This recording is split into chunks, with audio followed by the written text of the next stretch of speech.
The pen felt heavy in my hand, heavier than any pen should feel. I sat in the cold chair at First National Bank, my fingers trembling as they touched the paper Trevor had placed in front of me. I couldn't see the document, couldn't see the words that apparently needed my signature so urgently, but I could feel the tension in the air like electricity before a storm. "Just sign here, Naomi," Trevor said, his voice smooth and patient like always. "It's just the insurance renewal we talked about. Remember? I told you this morning we needed to update it." I didn't remember. But then again, I didn't remember a lot of things lately. Ever since the accident that took my sight 3 years ago, my memory had become foggy. Trevor said it was normal, that trauma affected people differently. He'd been so good to me through everything. At least that's what I'd believed. "Can you read it to me first?" I asked, my voice small. I hated how small I sounded these days. "Baby, we've been over this 3 times already," Trevor said, and I heard the edge in his voice now. The edge that had been appearing more and more lately. "We're holding up the line. Just sign it so we can go home." My hand moved toward the paper, guided by his hand on mine. The bank smelled like cleaning solution and coffee. I could hear other customers moving around, the soft beep of the ATM, the clicking of keyboards. Normal sounds. A normal day. Except nothing felt normal. "Excuse me." A woman's voice cut through the moment. "I'm sorry, but I need to verify this document before any signatures are added." "That's not necessary," Trevor said quickly. Too quickly. "We're in a hurry." "Bank policy, sir," the woman said. Her voice was firm, professional. I heard papers shuffling. "Mrs. Harrison, my name is Carmen, and I'm the senior cashier here. I need to read this document to you before you sign it. Is that okay?" "That's really not," Trevor started. "Yes," I said, my voice stronger now. "Yes, please read it to me." I heard Trevor's sharp intake of breath. Felt his hand tighten on my shoulder, his fingers digging in just slightly. A warning. But something in Carmen's voice made me want to hear what she had to say. "This document," Carmen began, "is titled Irrevocable Transfer of Assets and Power of Attorney. Mrs. Harrison, if you sign this, you will be transferring all rights to your inheritance, all bank accounts, properties, and investments totaling $330 million to your husband, Trevor Harrison. You will also be granting him complete power of attorney over all your affairs, including medical decisions. This transfer cannot be reversed once signed." The world stopped. $330 million. My father's inheritance. The money he'd left me when he died 6 months ago. The fortune from his technology company that he'd built from nothing. "There must be some mistake," I whispered. "No mistake," Carmen said gently. "The document is very clear." "Naomi, let me explain," Trevor started, but his voice had changed. The smooth patience was gone, replaced by something sharp and desperate. "You told me this was insurance papers," I said, my voice shaking. My whole body was shaking now. "You told me we were just updating our car insurance." "Baby, you don't understand how complicated these financial things are," Trevor said, his hand still on my shoulder, squeezing harder now. "You're blind. You can't manage all this money. I'm just trying to protect you, to protect us." "By taking everything?" My voice rose. I didn't care that we were in public anymore. "By making me sign away my father's entire legacy?" "You're getting confused again," Trevor said, and his voice took on that patronizing tone I'd heard so much lately. "Your memory isn't reliable. We discussed this. You agreed." "I never agreed to this." I stood up suddenly, knocking the chair back. My hands found the edge of the desk, gripping it. "Carmen, I'm not signing anything." "Ma'am, you don't have to," Carmen said. "Sir, I'm going to need you to step back." "This is between me and my wife," Trevor snapped. "Not anymore," Carmen said.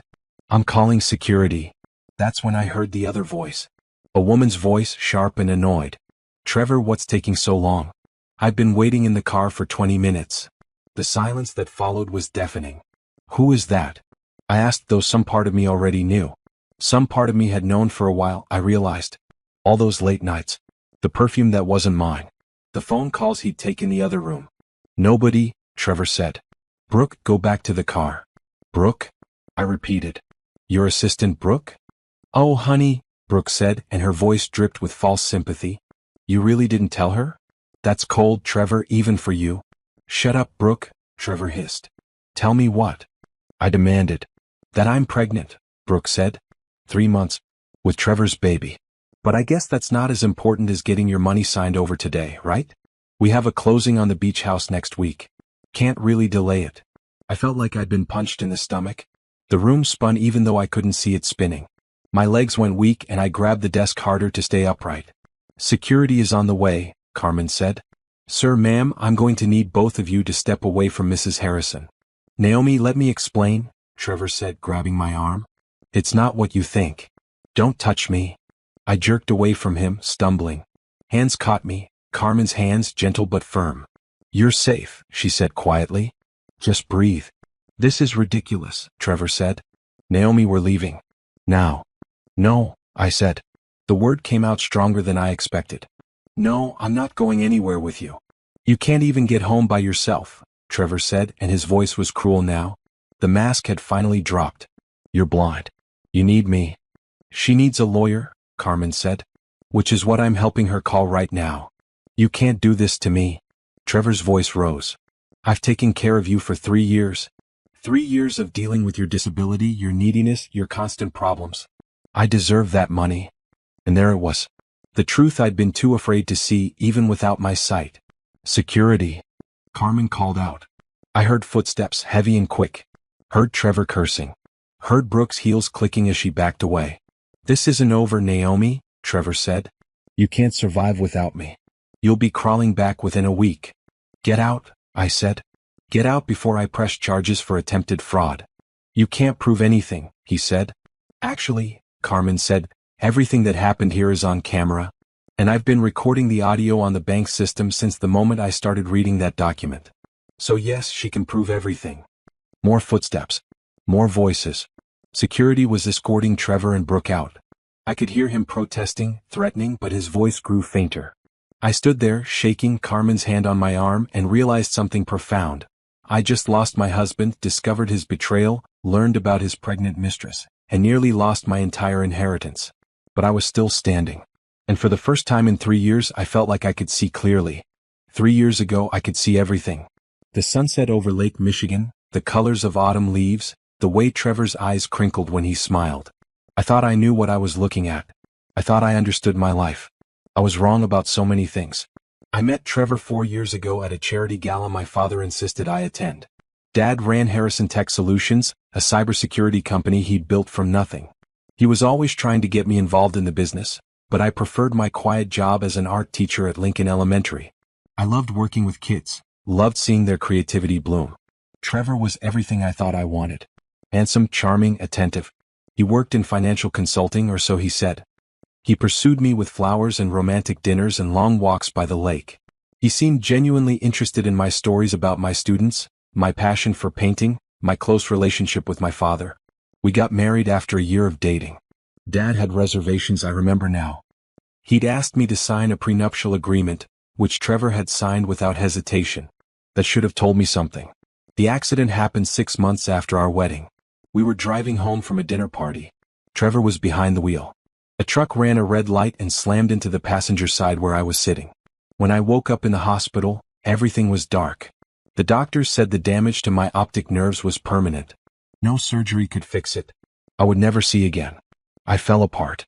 I'd spent my whole life as a visual person, an artist, someone who saw beauty in everything. How could I live in darkness? How could I teach art when I couldn't see colors anymore? How could I paint? Trevor stepped up. Or at least I thought he did. He took a leave from his job to help me through physical therapy and rehabilitation. He learned about resources for the blind. He held me when I cried, which was often in those early days. He told me we'd get through this together. He moved us from our small apartment into his condo, saying it would be easier for me to navigate a familiar space. I gave up my job because I couldn't imagine teaching without seeing my students' faces. I gave up painting because what was the point? I gave up so much. Looking back now, sitting in the bank's private office after Trevor and Brooke had been escorted out, I could see the pattern I'd missed. How he'd gradually isolated me from my friends, saying they didn't understand what we were going through. How he'd convinced me that my father was too busy to visit often. How he'd taken over all our finances, all our decisions, saying I had enough to worry about. How he'd made me feel helpless. "Mrs. Harrison?" Carmen's voice brought me back to the present. "I have some water for you. And I've called your lawyer. Robert Chin said he's on his way." "Robert Chin?" I said, confused. "My father's lawyer?" "He said he's been your lawyer since your father passed away," Carmen said. "He handles your estate." Trevor said Robert was too expensive and that we should use someone else, I said slowly. He said Robert was trying to charge us too much. Carmen was quiet for a moment. Mrs. Harrison, may I speak frankly? Please. Your husband was lying to you about a lot of things, she said gently. I pulled up your account information after he left. You have multiple accounts here, all with substantial balances. Your inheritance from your father is held in a trust with very specific terms. The only way your husband could access it was if you signed complete power of attorney over to him. How much money are we talking about? I asked. $330 million, Carmen said. From the sale of Harrison Tech Solutions and your father's other investments. The trust pays you a monthly income of $200,000, which is automatically deposited into an account that only you have access to. I felt dizzy. What account? Trevor handles all our money. According to our records, the account was opened when the trust was established 6 months ago. No one but you should have access to it. I don't have access to anything, I said. Trevor manages everything. He says it's too complicated for me to handle. Mrs. Harrison, Carmen said carefully, do you have your phone with you? Yes. I pulled it from my purse. I'd learned to use it with voice commands and audio feedback. Can you check your email? The one associated with this bank. I opened my email app and my phone read the most recent messages. Bills, spam, and dozens of banking notifications I'd never heard before. Your account has been receiving deposits every month, Carmen said. $1.2 million over the past 6 months. None of it has been touched. I couldn't breathe. That's impossible. It's not impossible. It's your money. Your husband has been receiving the income from your trust and telling you that you have nothing. The door opened and I heard new footsteps. Naomi. Robert's voice was warm and concerned. I'd known him my whole life. He'd been my father's best friend since college. Thank God you're safe. Carmen called me right away. Mr. Chin, I'm so glad you're here, Carmen said. Mrs. Harrison needs legal protection immediately. Already on it, Robert said. I heard him moving closer, felt him take the chair next to mine. Naomi, honey, I need you to listen carefully. Your father knew something like this might happen. He built protections into your trust, but Trevor has been working around them. We need to act fast. I don't understand, I said. How did Trevor even know about the inheritance? I didn't know the details myself. Your father's will was public record, Robert said. The sale of Harrison Tech Solutions was major news. Anyone could find out that you inherited a fortune. I'm sorry to say this, but Trevor had access to all that information. You think he married me for my father's money? The words hurt to say. I think we need to investigate that possibility, Robert said carefully. Your father had concerns about Trevor. He hired a private investigator before he died. What? I whispered. He never got to see the final report, Robert said. He passed away before it was complete. But I have it now. Naomi, Trevor's real name is Trevor Walsh. He's been married twice before, both times to wealthy women. Both marriages ended with the women signing over significant assets before divorcing him. The room spun again. This couldn't be real. This couldn't be my life. He's a con artist, I said numbly. Yes, Robert said simply. And Brooke is his partner. They've done this before. How did I not know? I asked. How did I not see? You did see, Carmen said gently. You refused to sign that paper today. Some part of you knew. She was right. Some part of me had known for a while. The pieces had been there, the strange phone calls, the missing hours, the way Trevor had been pushing me to sign various documents lately. The way he'd been drugging my evening tea, making me drowsy and confused. Wait. My tea, I said suddenly. Trevor makes me tea every night. He says it helps me sleep. But I've been feeling foggy all the time. Confused. Forgetful. We need to get you to a doctor, Robert said immediately. We need blood tests. If he's been drugging you, we need proof. I want to press charges, I said. For all of it. The fraud, the attempted theft, everything. We will, Robert promised. But first we need to get you somewhere safe. Trevor has a key to your condo and he knows where you are. We need to move you to a secure location. I don't have anywhere to go, I said. Yes, you do, Robert said. Your father left you several properties. There's a townhouse in Lincoln Park that's been kept ready for you. It has a security system and I'm hiring a personal security detail for you. This is too much, I said. I can't handle this. You already are handling it, Carmen said. You stopped him today.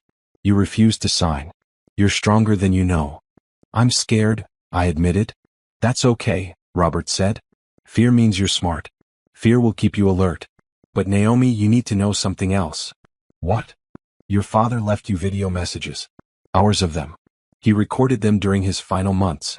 He wanted you to have them after he died, but I couldn't give them to you while Trevor had so much control over your life. Now I can. What did he say? I asked, my voice breaking. He said to fight, Robert replied. He said you're his daughter and you're tougher than anyone knows. He said not to let anyone make you feel weak because of your blindness. He said you can do anything you set your mind to. Tears ran down my face. I missed my father so much. He died of a sudden heart attack, and I'd been so lost in my grief and my disability that I'd let Trevor take over everything. I want to hear the messages, I said. You will, Robert promised. Tonight, once we get you settled. But first we need to move. Can you walk? Yes. I stood up and Carmen steadied me.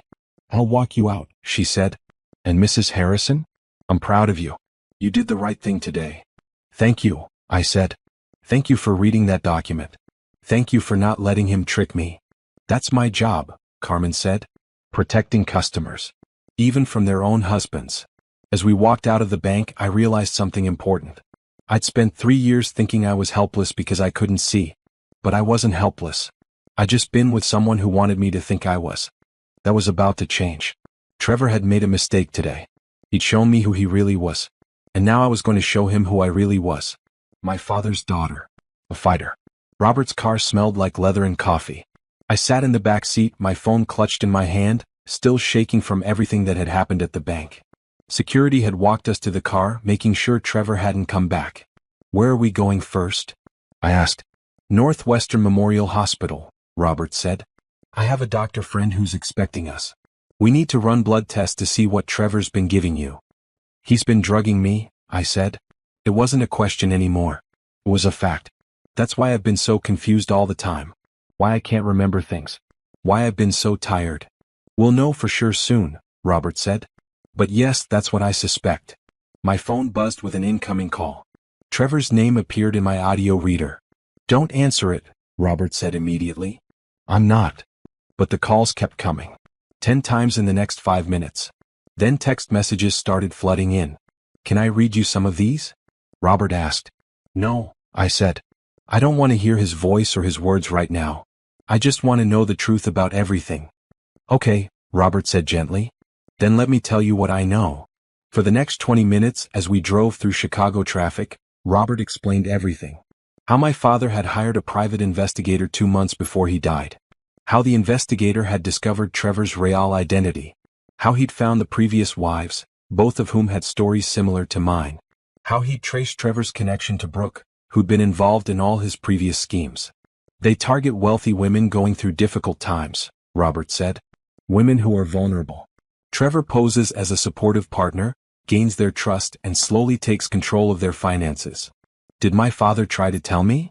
I asked. Robert was quiet for a moment. He wanted to. But he knew you loved Trevor. He knew you were already dealing with so much after losing your sight. He was planning to tell you everything after he had concrete proof. But then he died. And I was alone with Trevor, I finished. Yes, Robert said. I wanted to tell you, Naomi. But Trevor never left you alone. And I thought if I just managed the trust carefully, he couldn't access the money. I didn't realize he was planning to trick you into signing everything over. It's not your fault, I said. I should have known. I should have seen the signs. Don't do that to yourself, Robert said firmly. Trevor is a professional criminal. This is what he does. And Naomi, there's something else you should know. What? Brooke isn't pregnant. I turned toward his voice. What? The investigator did some digging after Carmen called me. Brooke used the same story with Trevor's second wife. It's part of their scam. They create urgency, make the victim feel like they're losing everything, push them to sign papers quickly. So everything was a lie, I said. Everything, Robert confirmed. Even the things you think you know about Trevor might be lies. We're going to investigate every part of his story. We arrived at the hospital and Robert guided me through the emergency entrance. Within minutes, I was in an examination room with Dr. Patel, a toxicologist Robert knew from law school. Mrs. Harrison, Dr. Patel said, her voice kind and professional. Robert explained the situation. I'm going to draw some blood and run a full toxicology screen. It will take a few hours for the results, but I'll put a rush on it. What could he have been giving me? I asked. There are several drugs that cause confusion, memory problems, and drowsiness, she explained. Benzodiazepines, sleep medications, even some antihistamines in high doses. Some of them are easy to hide in food or drinks. He made me tea every night, I said. Special tea he said would help me sleep better. We'll test for everything, Dr. Patel promised. While we waited for the test results, Robert made phone calls. He filed for an emergency restraining order against Trevor. He contacted my father's security company to set up protection for me. He called a locksmith to change all the locks on the townhouse I'd be staying in. You don't have to do all this, I said when he finally sat down next to me in the waiting room. Yes, I do, Robert said. Your father was my best friend. He asked me to take care of you if anything happened to him. I'm not letting him down. I'm not a child, I said. I can take care of myself. I know you're not a child, Robert said. But you're dealing with criminals who want your money, and you've been systematically drugged and manipulated for months. Let me help you. That's not the same as treating you like you're helpless. He was right. I took a deep breath. Okay. Thank you. Your father's videos are on this tablet, Robert said, placing something in my hands. It has text-to-speech capability and audio descriptions. He made sure everything would be accessible for you. Do you want to watch one while we wait? My hands trembled as I held the tablet. Yes. Robert showed me how to navigate the interface using voice commands and gestures. There were 15 videos, each titled with a date. I started with the first one. My father's voice filled my ears and I started crying immediately. Naomi, sweetheart, if you're watching this, then I'm gone. I'm sorry I couldn't be there for you. I'm sorry I won't get to see you grow old, won't get to meet your children if you have them, won't get to keep protecting you the way I always tried to. I heard him take a breath. Even in a recording, I could hear the emotion in his voice. I need to tell you some things about Trevor. Things I learned too late. I hired an investigator because something didn't feel right. Your old dad's instincts were telling me something was wrong. He went on to explain everything Robert had told me. But hearing it in my father's voice made it more real, more painful. I know you love him, my father said. I know this will hurt. But Naomi, you deserve so much better. You deserve someone who loves you for you, not for what you have. You deserve someone who sees your strength, not your vulnerability. I tried to see your strength, baby girl. Even after the accident, even after you lost your sight, you were still the same strong, creative, beautiful person you'd always been. But Trevor didn't see that. He saw an opportunity. My father paused and I heard papers rustling. I'm leaving you everything, Naomi. The money, the properties, the business legacy. But more than that, I'm leaving you my belief in you. You can do anything. Being blind doesn't change that. It just means you'll do it differently. Don't let Trevor or anyone else make you feel weak. Don't let them take your life from you. You're a Harrison. We fight. We survive. We thrive. I love you, sweetheart. I'm so proud of you. Be strong. Be smart. And don't trust Trevor. The video ended. I sat there crying, holding the tablet like it was my father's hand. He knew, I whispered. He knew and he tried to protect me. He did protect you, Robert said. The trust he set up is ironclad. Trevor couldn't have accessed the money without your signature. Your father made sure of that. Dr. Patel came back then. Mrs. Harrison, I have your results. Already? Robert said. I told you I'd rush it, she said. And the results are clear. Mrs. Harrison, you have high levels of zolpidem in your system. That's a prescription sleep medication. You also have traces of diphenhydramine, an antihistamine that causes drowsiness. I don't take either of those medications, I said. I know, Dr. Patel said gently. Someone has been giving them to you without your knowledge or consent. The levels in your blood suggest you've been taking them regularly for several months. Can you document all of this? Robert asked. Already done, Dr. Patel said. I have a full report ready for your legal proceedings. Mrs. Harrison was definitely being drugged. The anger I felt was hot and sharp. Trevor had been poisoning me, making me confused and dependent, taking away my ability to think clearly, to make decisions, to protect myself. I want to press charges, I said. We will, Robert promised. But first, let's get you somewhere safe. The townhouse in Lincoln Park was beautiful, from what Robert described. 3 stories, an elevator for easy access, hardwood floors, and furniture arranged in a way that would be easy for me to navigate. The security system was state of the art. Your father had this prepared for you years ago, Robert said. He wanted you to have your own place if you ever needed it. A woman was waiting for us inside. Mrs. Harrison, I'm Patricia Walsh, she said. Her voice was warm and professional. I'm a certified orientation and mobility specialist, and I'll be helping you adjust to your new home. Another Walsh? I said. Like Trevor? No relation, Patricia said quickly. I promise I've been fully vetted by Mr. Chen and the security team. I'm here to help you, not hurt you. I'm sorry, I said. I don't know who to trust anymore. That's understandable, Patricia said. Trust takes time. For now, just let me show you around your home. She was patient and thorough, guiding me through each room, showing me where everything was placed, teaching me the layout. The kitchen had organized drawers with braille labels. The bathroom had tactile markers. Everything was designed to make my life easier. Your father thought of everything, Patricia said. He did, I agreed, my heart aching. He always did. My phone rang again. Trevor. 53 missed calls now. You don't have to talk to him, Robert said. I know, I said. But maybe I should. Maybe I should let him know I'm not going to be his victim anymore. If you want to put him on speaker, Robert said. I want to hear what he says. I answered the call. Naomi. Finally. Trevor's voice was frantic. Where are you? Are you okay? I'm fine, I said coldly. You're not fine. You left with that lawyer. Naomi, he's trying to turn you against me. He's trying to steal your money. My money, I said. Not our money.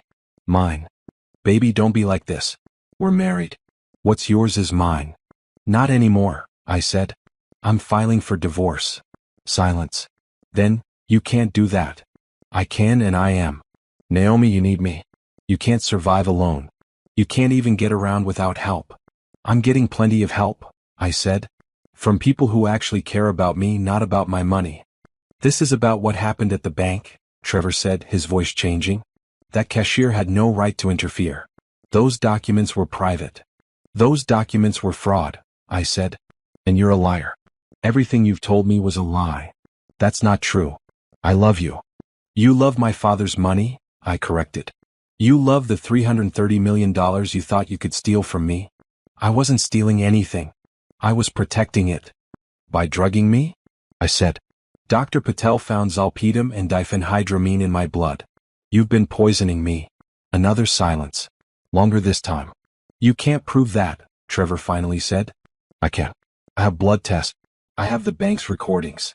I have everything I need to send you to prison. Naomi, please. His voice changed again, became pleading. Don't do this. I can explain everything. Just meet me somewhere. Let me talk to you. No, I said simply. You're making a mistake. Without me, you're helpless. You're blind and helpless. I'm blind, I said. But I'm not helpless. And I'm done letting you make me feel like I am. I hung up. My hands were shaking, but I felt something else too. Something I hadn't felt in 3 years. Power. That was perfect, Robert said. And I recorded the whole thing. He admitted to the drugs, to the money, to everything. Good, I said. Use it all against him. I will, Robert promised. Naomi, you did great. I sat down on the couch, exhausted. It had been the longest day of my life. But it was also the first day of my new life. The first day of my freedom. I didn't sleep that night. Every sound in the new townhouse made me jump. Even though Robert had assured me the security system was the best available, even though Patricia was in the guest room down the hall, even though Trevor couldn't possibly know where I was, I couldn't shake the fear. At 6 in the morning, I gave up trying to sleep and made my way to the kitchen. Patricia had shown me everything last night, and I was determined to prove I could do this. I could make my own coffee. I could navigate my own home. Good morning, Patricia said from the doorway, making me jump. Sorry, I didn't mean to startle you. I'm just jumpy, I admitted. I'm making coffee. I can see that, she said. You're doing great. I found the coffee pods by touch, loaded the machine the way Patricia had shown me, and pressed start. The sound and smell were comforting. Normal. First night in a new place is always hard, Patricia said. Especially with everything you're going through. I keep thinking he'll show up, I said. That he'll find me somehow. He won't, Patricia said firmly. Robert has 2 security guards outside. The building has a doorman. Your address is unlisted. Trevor would need to be a magician to find you. He's been tricking me for years, I said. Maybe he is a magician. He's not, Patricia said. He's just a criminal who got caught. And now you're taking your life back. The coffee finished brewing and I poured a cup. Just doing this simple thing felt like a victory. My phone rang. Robert. Naomi, good morning, he said. How did you sleep? I didn't, I admitted. That's normal, he said. Listen, I have news. The judge approved the emergency restraining order. Trevor can't come within 500 feet of you. If he tries, he'll be arrested. That fast? I said. I have friends in the legal system, Robert said. And the bank's video evidence plus your medical records made this an easy decision. Trevor is dangerous. What about the divorce? I asked. I'm filing today. And Naomi, I'm recommending we also file criminal charges. Attempted fraud, forgery, illegal administration of controlled substances, financial exploitation of a disabled person. We have enough evidence to prosecute. Will it stick? I asked. Yes, Robert said confidently. The evidence is overwhelming. But I need you to be prepared. Trevor will fight back. He'll try to discredit you to make you look incompetent. His lawyer will argue that you're not capable of managing your affairs because of your blindness. Anger flared in my chest. Let him try. That's the spirit, Robert said. Now, I need you to come to my office this afternoon. We need to document everything. Every instance of control, manipulation, drugging, anything you can remember. I'll be there, I said. After I hung up, Patricia helped me get ready. She brought clothes in my size from a personal shopper, since I'd left my condo with nothing but what I was wearing. Everything felt new and strange but also freeing. These were clothes I'd picked through Patricia's descriptions, not clothes Trevor had bought for me. The drive to Robert's office took 30 minutes. His secretary, Grace, greeted me warmly and guided me to his conference room. Naomi, thank you for coming, Robert said. I have someone I want you to meet. This is Detective Sharon Mills. She's with the Financial Crimes Unit. Mrs. Harrison, Detective Mills said. Her voice was professional but kind. I understand you've been through a traumatic experience. I'm here to help build a case against your husband. Ex-husband, I said. Or he will be soon. Good, Detective Mills said. I heard her pulling out a chair. Let's start from the beginning. When did you first meet Trevor Walsh? For the next 3 hours I told them everything. The whirlwind romance. The wedding. The accident. How Trevor had been so supportive at first. How slowly, gradually, things had changed. How he'd isolated me from friends. How he'd taken control of all our finances. How he'd discouraged me from learning independent living skills. He said he wanted to take care of me, I explained. He said I didn't need to learn how to do things on my own because he'd always be there. I thought it was romantic. I thought he was being loving. It's called caretaker abuse, Detective Mills said. He was making you dependent on him deliberately. The more dependent you were, the easier it was to control you. What about the drugs? I asked. That's the strongest part of our case, Detective Mills said. We pulled your medical records. You were never prescribed zolpidem or diphenhydramine. Trevor obtained them somehow and administered them to you without your knowledge or consent. That's assault. That's attempted financial exploitation. That's enough to put him away for years. What about Brooke? I asked. Is she being charged too? We're building a case, Detective Mills said. But she's harder to pin down. She wasn't the one who drugged you. She wasn't the one who tried to get you to sign the papers. Her role was more supportive. She was sleeping with my husband, I said. Which isn't a crime, unfortunately, Detective Mills said. But we're investigating her involvement in Trevor's previous schemes. If we can prove she was part of a pattern of fraud, we can charge her as an accomplice. I want her charged, I said. She came to that bank knowing exactly what Trevor was trying to do. She threatened me with her fake pregnancy. We'll do everything we can, Detective Mills promised. But Naomi, I need you to understand something. This is going to get ugly. Trevor and his lawyer are going to attack you. They're going to say you're incompetent, confused, mentally unstable. They're going to try to make it seem like you're the problem, not Trevor. Let them try, I said. I'm not the one who committed fraud. No, you're not, Detective Mills said. But this is still going to be hard. I've seen cases like this before. The victim often ends up feeling like they're on trial. I can handle it, I said. Robert's phone buzzed. He answered it, his voice growing sharp. What? No, keep him there. I'm on my way. What's wrong? I asked as he hung up. Trevor just showed up at your condo, Robert said. He's demanding to be let in. The building security called the police because of the restraining order. He knows I'm not there, I said. Why would he go there? Because he's looking for something, Detective Mills said. Documents, evidence, something he left behind that could incriminate him. Robert, we need to get over there now before the police let him leave. Naomi, you stay here with Grace, Robert said. Do not leave this office. Do not answer your phone if Trevor calls. Just stay safe. I want to go with you, I said. Absolutely not, Robert said firmly. Trevor is unpredictable. I'm not putting you in danger. He was right, but I hated it. I hated feeling like I needed to hide. I hated that Trevor still had any power over my life at all. Grace brought me tea while I waited. Real tea, not the drugged poison Trevor had been giving me. We sat in Robert's office and she told me stories about my father, about how he'd always talked about me with such pride. He loved you so much, Grace said. He was so worried about you after the accident. He called Robert almost every day asking if there was anything he could do to help. Why didn't I see it? I asked. Why didn't I see that Trevor was wrong? Because you were in love, Grace said gently. And because you were grieving. You lost your sight and that's traumatic. You were vulnerable and Trevor exploited that. I feel so stupid. You're not stupid, Grace said firmly. You're human. And you're brave. You stopped him. Not everyone does.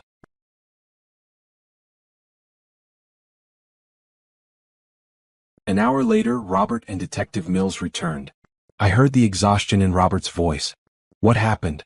I asked. Trevor was arrested, Robert said. He violated the restraining order by going to your condo. And we found something interesting. What? A lockbox hidden in the bedroom closet, Detective Mills said. Full of documents. Passports with different names. Bank records showing accounts in the Cayman Islands. And evidence of 2 previous marriages we didn't know about. How many women has he done this to? I asked. We're still investigating, Detective Mills said. But it looks like at least 5 including you. Maybe more. I felt sick. I'm not special. I'm just another mark. You're the one who caught him, Robert said. You're the one who stopped him. That makes you pretty special. What happens now? I asked. Now we build the case, Detective Mills said. Trevor's being held on bail. His lawyer is arguing for his release, but given the evidence, I think the judge will deny it. And Naomi, I have some good news. 2 of Trevor's previous victims have agreed to testify. They want to help put him away. Can I talk to them? I asked. Eventually, yes, Detective Mills said. But for now, focus on taking care of yourself. You've been through a trauma. You need time to heal. Patricia drove me back to the townhouse. The sun was setting, painting the world in colors I could no longer see but could still imagine. Orange and pink and gold. My father had loved sunsets. You did really well today, Patricia said as we walked inside. I didn't do anything, I said. I just told them what happened. That's not nothing, Patricia said. That's everything. You're standing up for yourself. You're refusing to be a victim. I made dinner that night with Patricia's guidance. Pasta with sauce from a jar. Simple and easy. But I cooked it myself in my own kitchen in my own home. After dinner, I listened to another one of my father's videos. This one was different. He was talking about his own life, his own mistakes. I wasn't always a good father, he said. I worked too much when you were young. I missed school plays and parent-teacher conferences. I prioritized business over family too often. And after your mother died, I didn't know how to be both parents to you. I tried, but I failed a lot. I heard him take a shaky breath. But watching you grow up, watching you become this amazing person despite my failures, that was the greatest gift of my life. You taught me how to be better. You taught me what really matters. After your accident, I realized how much I'd taken for granted. The fact that you could see. The fact that you were independent. I wanted to fix it to make everything better, but I couldn't. What I could do was make sure you were protected financially. Make sure no one could take advantage of you. And when I realized Trevor might be doing exactly that, I knew I had to act. I'm sorry I didn't tell you sooner. I'm sorry I didn't protect you better. But Naomi, I need you to know, losing your sight doesn't make you less capable. It doesn't make you less valuable. It doesn't make you less you. You are still the creative, intelligent, strong woman you've always been. Don't let Trevor or anyone else convince you otherwise. The video ended. I sat in the darkness, the only kind of darkness I knew anymore, and made a decision. I wasn't going to just survive this. I wasn't going to just recover. I was going to thrive. Trevor had tried to make me helpless. He tried to make me believe I couldn't do anything without him. I was going to prove him wrong. The first thing I did the next morning was call my old boss at Lincoln Elementary. Principal Henderson answered on the second ring. Naomi. Her voice was surprised and happy. How are you? I haven't heard from you in so long. I know, I said. Trevor said you'd replaced me and didn't want to hear from me anymore. Silence. Then, that's not true at all. We held your position for 6 months. I called and texted dozens of times. Trevor always said you weren't up to talking. Another lie. Another manipulation. I swallowed my anger. I want to come back, I said. Not to teach full-time, but maybe as a substitute or assistant. I need to do something meaningful. Are you sure you're ready? Principal Henderson asked carefully. Teaching requires sight. I finished. There are blind teachers, Principal Henderson. I've spent the last 3 years believing I couldn't do it, but I was wrong. Then we'd love to have you back, she said. Let's meet and discuss how we can make it work. I hung up feeling lighter than I had in years. The next few weeks fell into a pattern. Mornings with Patricia, learning orientation and mobility skills I should have learned years ago. How to use a white cane properly. How to navigate public transportation. How to read Braille. How to use screen reading technology efficiently. Why didn't Trevor want me to learn any of this? I asked Patricia one day. Because if you could do things independently, you wouldn't need him, Patricia said simply. Keeping you dependent was how he maintained control. Afternoons were for meetings with Robert and Detective Mills. The case against Trevor was growing stronger every day. Financial records showed he'd been siphoning small amounts from my accounts for years. Amounts I'd never noticed because he controlled all the finances. He was smart about it, Detective Mills explained. He never took enough to raise red flags. A few thousand here, a few thousand there. But over 3 years he stole almost $200,000 from you. On top of trying to steal $330 million, I said. Greed got the better of him, Detective Mills said. If he'd been patient he might have gotten away with the smaller theft. But he wanted it all and he wanted it fast. The divorce proceedings were ugly. Trevor's lawyer argued that I was incompetent to manage my own affairs due to my disability. They submitted a motion requesting that Trevor be appointed as my guardian. He's trying to make himself legally responsible for you, Robert explained. If the judge grants it, you'd be under his control even after the divorce. That's insane, I said. I'm blind, not mentally incompetent. I know that and you know that, Robert said. But we need to prove it to the judge. That's why I've arranged for a full competency evaluation. Psychiatrists, neurologists, vocational experts. They'll all testify that you're perfectly capable of managing your own life. The evaluation took 3 days. Doctor after doctor tested my memory, my reasoning, my decision-making ability. They asked about my daily living skills, my ability to work, my understanding of financial concepts. You're being evaluated like a child, the psychiatrist, Dr. Rahman, said bluntly. It's demeaning and unnecessary. But the system requires it, so let's get through it. I passed everything with flying colors. Dr. Rahman's report was scathing toward Trevor's petition. Mrs. Harrison is a highly intelligent, capable woman who has been systematically undermined by her husband, the report read. Her blindness does not impact her cognitive abilities or her capacity to make decisions. If anything, she has demonstrated remarkable resilience and strength in escaping an abusive situation. Robert read the report to me over the phone. This is perfect. Trevor's lawyer is going to have a hard time arguing with this. But Trevor wasn't giving up. The next motion his lawyer filed was even more outrageous. He's claiming you were an unfit wife, Robert said, reading from the document. He says you were depressed, unstable, and overly dependent. He says he was forced to care for you despite your mental health issues.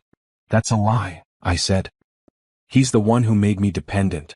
I know, Robert said, and we're going to prove it. But Naomi, this is only going to get worse. Trevor is desperate. He's facing criminal charges. He's losing everything. Desperate people do desperate things. He was right. A week later, Trevor's lawyer filed another motion, this one requesting access to my therapy records from after the accident. He's trying to paint you as mentally ill, Robert explained. He wants to show the court that you were unstable, that he was justified in taking control. Can he do that? I asked. Only if the judge allows it, Robert said. And I'm going to fight it. Your mental health records are private. But the damage was already being done. Someone, probably Trevor or his lawyer, had leaked to the press that the blind heiress of Harrison Tech Solutions was in a bitter divorce battle. The news articles were brutal. Blind woman accuses husband of theft. Grace read to me one morning, her voice disgusted. They're making it sound like you're delusional. Let them, I said. The truth will come out in court. But it hurt. It hurt to know that people were reading about me, judging me, thinking I was either crazy or helpless or both. That's when I met Angela. She was one of Trevor's previous victims, and she'd agreed to meet with me. I saw the news articles, Angela said when we met at a quiet cafe. Patricia had described her as elegant and confident. I wanted you to know that I believe you. Everything you're saying, I've been through it too. Tell me, I said. For the next hour, Angela told me her story. She'd met Trevor 5 years ago, shortly after her first husband died in a plane crash. Trevor had been charming, supportive, perfect. They'd married within a year. He didn't know my husband had left me $20 million, Angela said. I kept it quiet. But somehow Trevor found out. Maybe he was investigating me before we even met. I don't know. What happened? I asked. Same as you, Angela said. He slowly took control. Made me feel like I couldn't manage things on my own. I wasn't disabled like you, but I was grieving. I was vulnerable. He used that. How did he try to get your money? He wanted me to invest in a business opportunity, Angela said. A startup tech company that needed capital. It all seemed legitimate. I almost signed the papers. But something felt wrong. I called my late husband's business partner, and he investigated. The company didn't exist. Trevor had created the entire thing. What did you do? I confronted him, Angela said.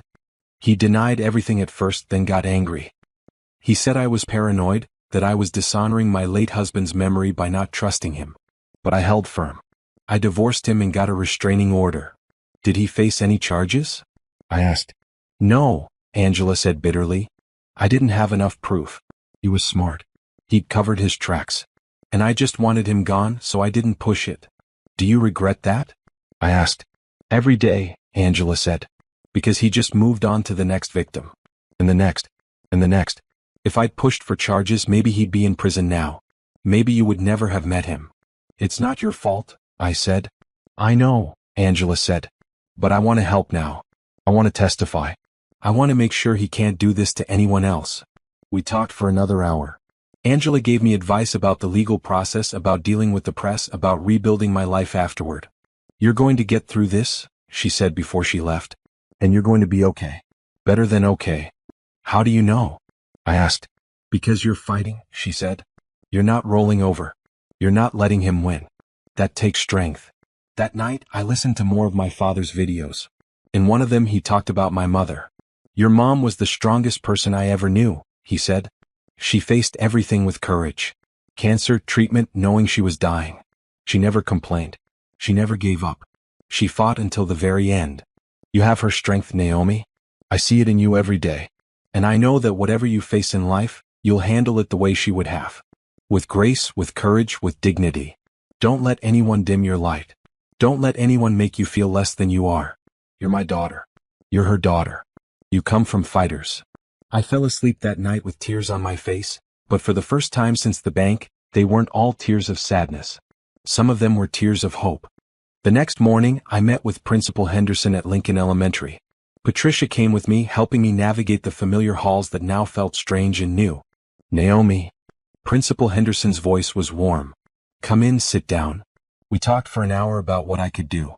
Not what I couldn't do, but what I could. Assisting in art classes. Reading to younger students.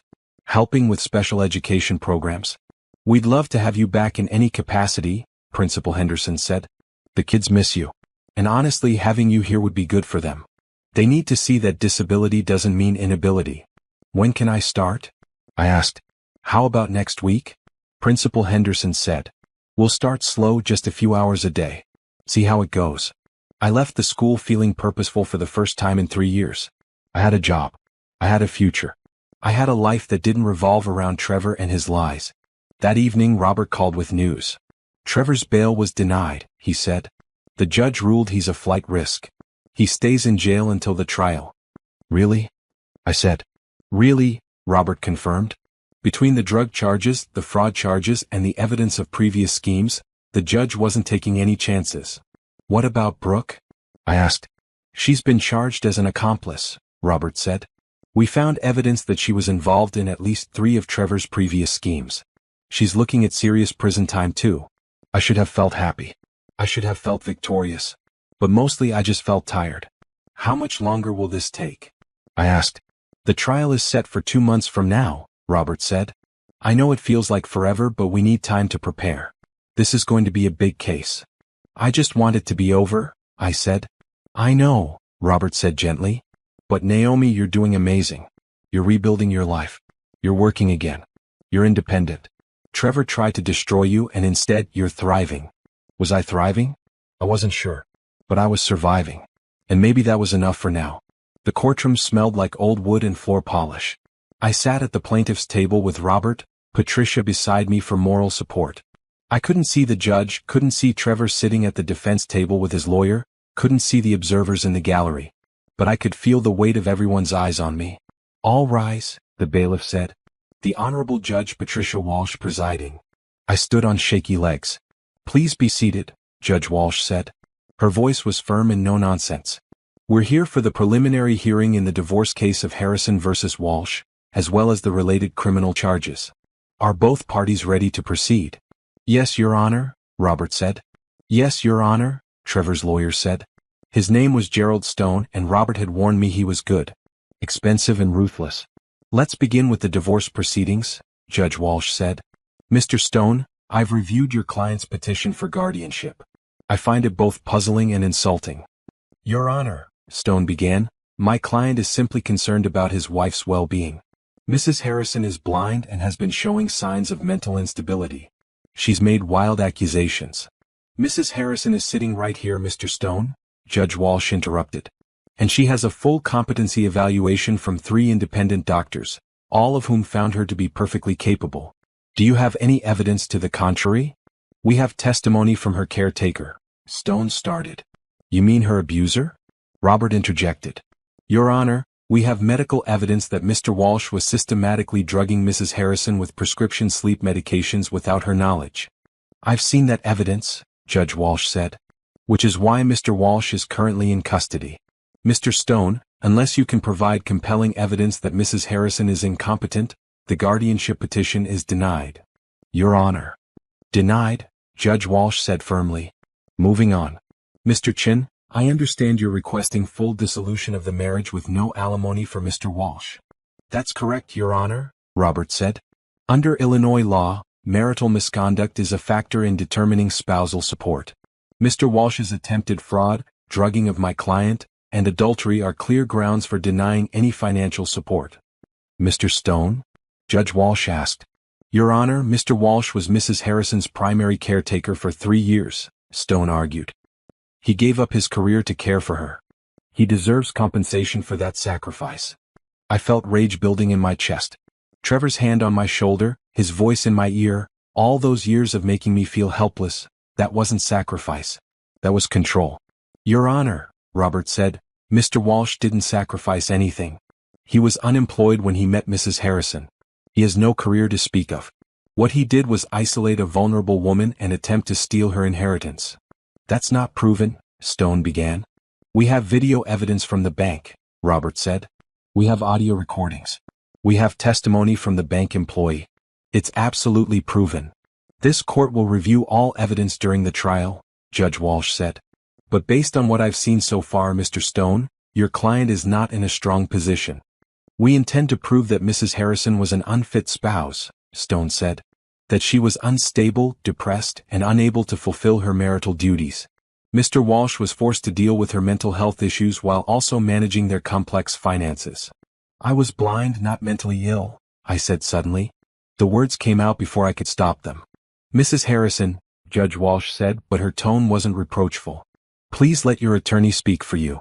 I'm sorry, Your Honor, I said. But I need to say this. I wasn't unfit. I wasn't unstable. I was drugged. I was manipulated. And I was abused. My disability had nothing to do with any of that.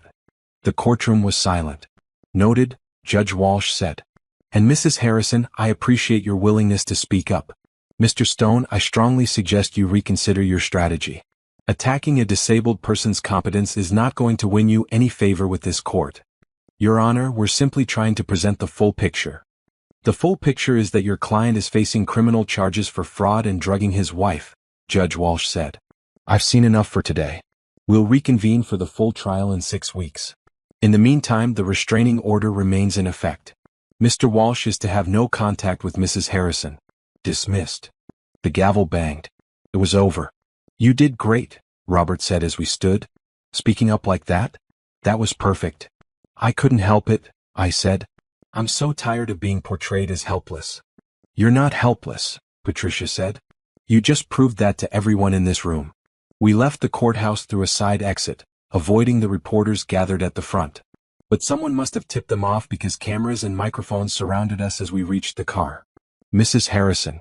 Is it true your husband tried to steal your inheritance? Mrs. Harrison. How do you feel about his affair? Mrs. Harrison. Do you think you can manage your father's fortune without help? Robert tried to shield me, but the questions kept coming. I felt overwhelmed, exposed. This was my private pain being turned into entertainment. No comment, Robert said firmly, guiding me toward the car. But then I stopped. I turned toward the voices, toward the cameras I couldn't see. I have a statement, I said. Naomi, Robert started. No, I said. I want to say something. The reporters went quiet, waiting. My name is Naomi Harrison, I said. I'm blind. I'm also intelligent, capable, and strong. Being disabled doesn't make me a victim. Being married to a con artist who drugged me and tried to steal my money, that made me a victim. But not anymore. Trevor Walsh targeted me because he thought my disability made me weak. He thought I couldn't fight back. He was wrong. And I want any other person with a disability who's being abused to know that you can fight back too. You are not helpless. You are not weak. And you deserve better. I heard cameras clicking, reporters murmuring. Robert squeezed my arm gently. Thank you, I said. That's all. Patricia helped me into the car. As we drove away, she said, that was incredible. Was it stupid? I asked. Will it hurt the case? No, Robert said. It was brave and smart. You just took control of the narrative. That night, my statement was all over the news. Grace read me some of the headlines. Blind heiress speaks out against alleged abuser. Harrison Tech heiress, I'm not helpless. Disability rights advocates praised Naomi Harrison's courage. But there were negative articles too. Is Naomi Harrison mentally competent? Questions remain. Friends say Harrison was unstable before divorce. What friends? I asked Grace. Trevor isolated me from everyone. Probably people Trevor or his lawyer paid to say that, Grace said. Don't let it get to you. But it did get to me. The idea that strangers were judging me, questioning my sanity, making assumptions about my life. It hurt. I need to get out of here, I told Patricia. I need to do something normal. Like what? She asked. Like work, I said. I start at the school next week. Can we go there? Can I see my classroom? Of course, Patricia said. Lincoln Elementary was exactly as I remembered it, at least in layout. Patricia guided me through the halls and I could picture everything. The colorful bulletin boards I couldn't see anymore. The small desks arranged in clusters. The smell of crayons and hand sanitizer. Your room is right here, Principal Henderson said, opening a door. We've made some modifications. Braille labels on supply drawers. A tactile calendar. Everything organized the way you specified. I ran my hands over the desk, the shelves, the Braille labels. This was real. This was my classroom. I was really going to teach again. Thank you, I said, my voice thick with emotion. Thank you for giving me this chance. You earned this chance, Principal Henderson said. You're an excellent teacher. The blindness doesn't change that. Over the next week, I prepared for my first day back. I practiced navigating the school with my cane. I memorized where everything was. I planned lessons that would work with audio descriptions and tactile materials. And I tried not to think about Trevor sitting in jail, plotting his next move. But I should have been thinking about him. Because his next move came faster than any of us expected. Robert called me 3 days before my first day of teaching. His voice was tense. Naomi, Trevor's lawyer filed another motion, he said. They're requesting that you undergo a full psychological evaluation by their expert. Why? I asked. I already did one. They're claiming that you're exhibiting signs of a personality disorder, Robert said. They want to prove you're unstable. That's ridiculous. I know, Robert said. But here's the thing, their expert is Dr. Edmund Price. He's known for finding pathology where none exists. He's a hired professional who tells lawyers what they want to hear.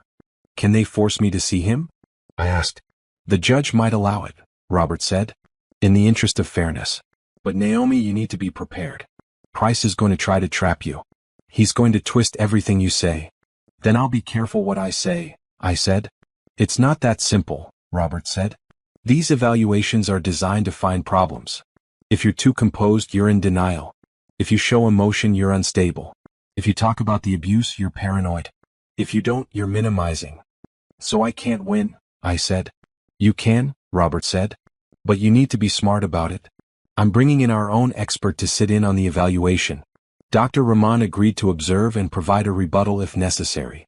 The evaluation was scheduled for the following week. Dr. Price's office was cold and sterile, or so Patricia described it. The man himself had a voice that grated on my nerves, condescending and falsely sympathetic. Mrs. Harrison, he said. Or may I call you Naomi? Mrs. Harrison is fine, I said. Very formal, he noted. I heard him writing. Everything I said was apparently significant. Tell me about your relationship with your husband, Dr. Price said. Ex-husband, I corrected. We're divorcing. Of course, he said smoothly. Tell me about your marriage. I told him the facts. How we met. When we married. The accident. Everything that followed. And when did you start having these paranoid thoughts about your husband? Dr. Price asked. They're not paranoid thoughts, I said, keeping my voice level. They're facts. He was drugging me. I have medical evidence. Dr. Price said. Do you often feel that people are trying to harm you? No, I said. Just Trevor. Because he actually was trying to harm me. But how do you know that?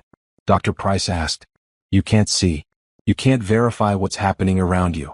Isn't it possible that you're misinterpreting situations? I felt Dr. Rahman shift in her seat behind me. I can't see, I said carefully. But I can think. I can reason. I can evaluate evidence. Being blind doesn't make me stupid. No one's saying you're stupid, Dr. Price said. But trauma can affect perception. You've been through a significant trauma with losing your sight. Isn't it possible that you're projecting your feelings about that onto your husband? No, I said flatly. You seem very certain, Dr. Price said. Very rigid in your thinking. Do you often have difficulty considering alternative perspectives? This is what Robert had warned me about. Every answer was a trap. I consider all perspectives, I said. But when there's video evidence, bank records, and medical tests showing that someone tried to defraud me, I don't need alternative perspectives. I need a lawyer. Interesting, Dr. Price said. You mentioned lawyers. Do you feel you're under attack? Yes, I said. By Trevor. That's why we're in court. And by me? Dr. Price asked. I paused. This was definitely a trap. You're doing your job, I said carefully. Evaluating me for the court. I don't feel attacked by that. But you're very defensive, Dr. Price observed. I'm being careful, I corrected. Because my ex-husband's lawyer hired you to find something wrong with me. So yes, I'm being defensive. That's called being smart. Dr. Rahman coughed. It almost sounded like a laugh. The evaluation continued for 3 hours. Dr. Price asked about my childhood, my relationship with my father, my feelings about my disability, my social life, my daily routines. He asked the same questions multiple ways, trying to catch me in contradictions. But I'd been through worse than Dr. Price. I'd been through Trevor. When it was finally over, Dr. Rahman stood up. Dr. Price, she said. That was one of the most biased evaluations I've ever witnessed. I'll be submitting a formal complaint to the licensing board. You're free to do that, Dr. Price said. I'm simply doing my job. Your job is to provide an objective evaluation, Dr. Rahman said. Not to build a case for the defendant. Mrs. Harrison, let's go. In the car, Dr. Rahman was furious.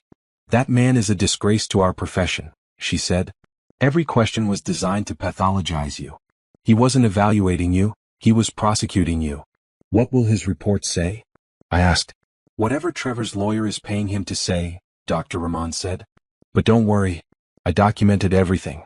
And my rebuttal will be devastating. I'm so tired of this, I said. When does it end? Soon, Dr. Rahman promised. The trial is in 3 weeks. After that, this will all be over. 3 weeks. It felt like an eternity.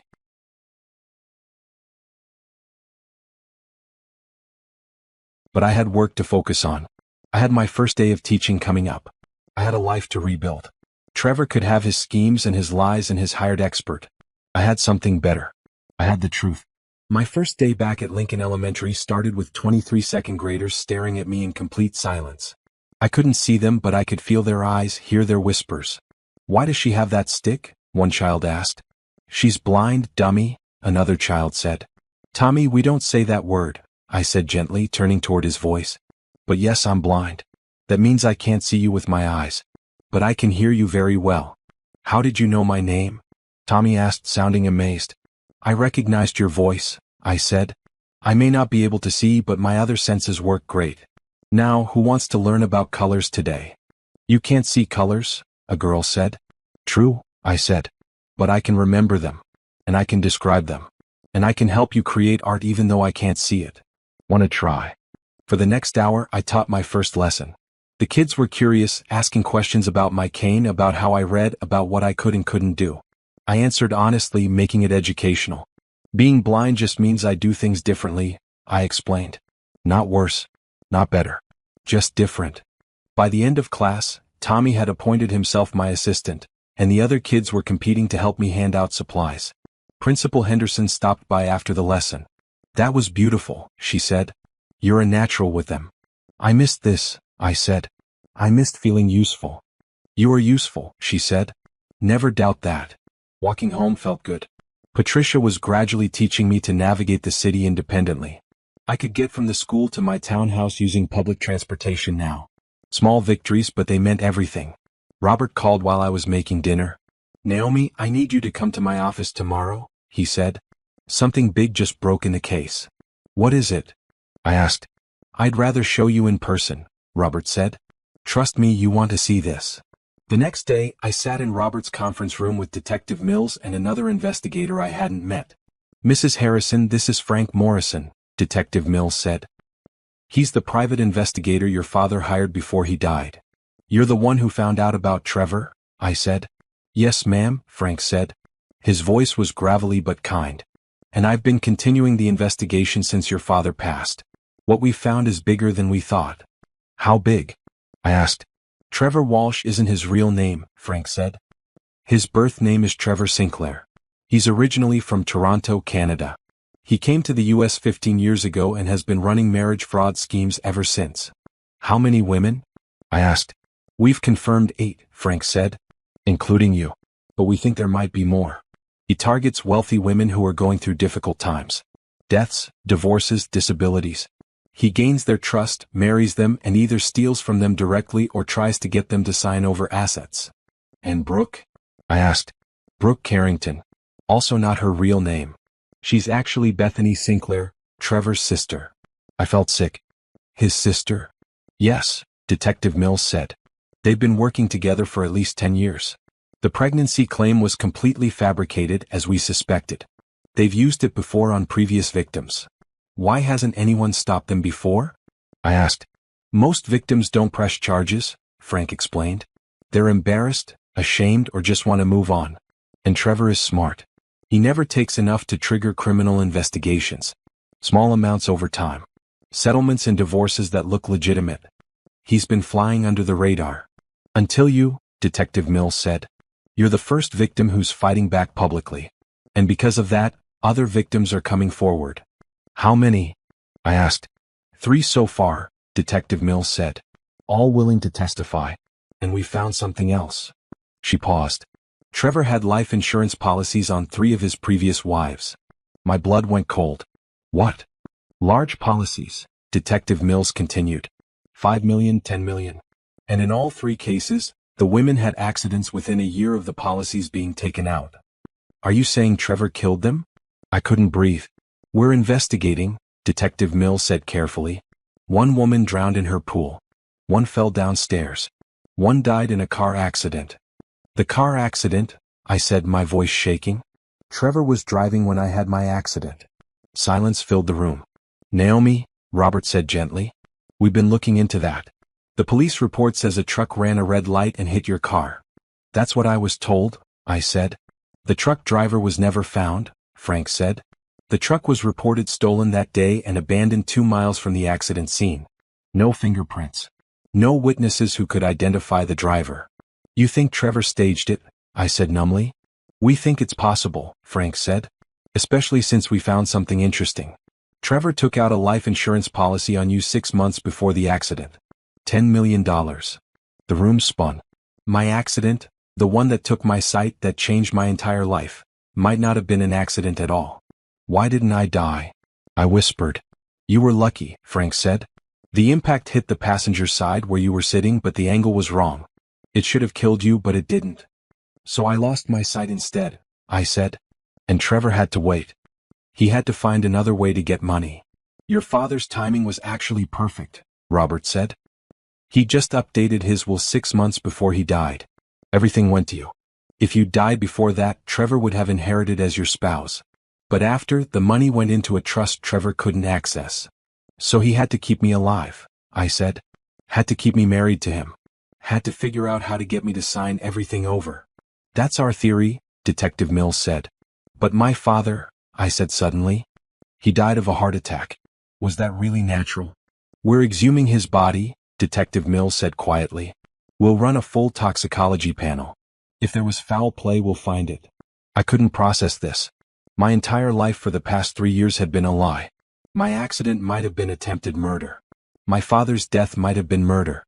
And I'd been living with the man responsible, trusting him, believing he loved me. I need air, I said, standing abruptly. I need to get out of here. Patricia helped me outside. I sat on a bench, breathing deeply, trying not to vomit. He tried to kill me, I said. He actually tried to kill me. We don't know that for sure yet, Patricia said. They're still investigating. But you think it's true, I said. I can hear it in your voice. I think Trevor is capable of anything, Patricia said carefully. And I think you're very lucky to be alive. Lucky.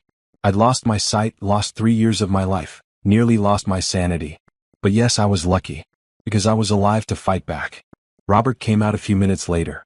Naomi, I know this is overwhelming, he said. But this information changes everything. If we can prove Trevor was involved in your accident or your father's death, he's looking at murder charges. Not just fraud. How long will it take to prove? I asked. The exhumation will take a few weeks, Robert said. The accident investigation could take months. But we have enough evidence of the fraud to proceed with the trial. What about the other victims? I asked. The ones who died? Their families have been notified, Detective Mills said, joining us outside. We're reopening all 3 cases as potential homicides. Can I meet them?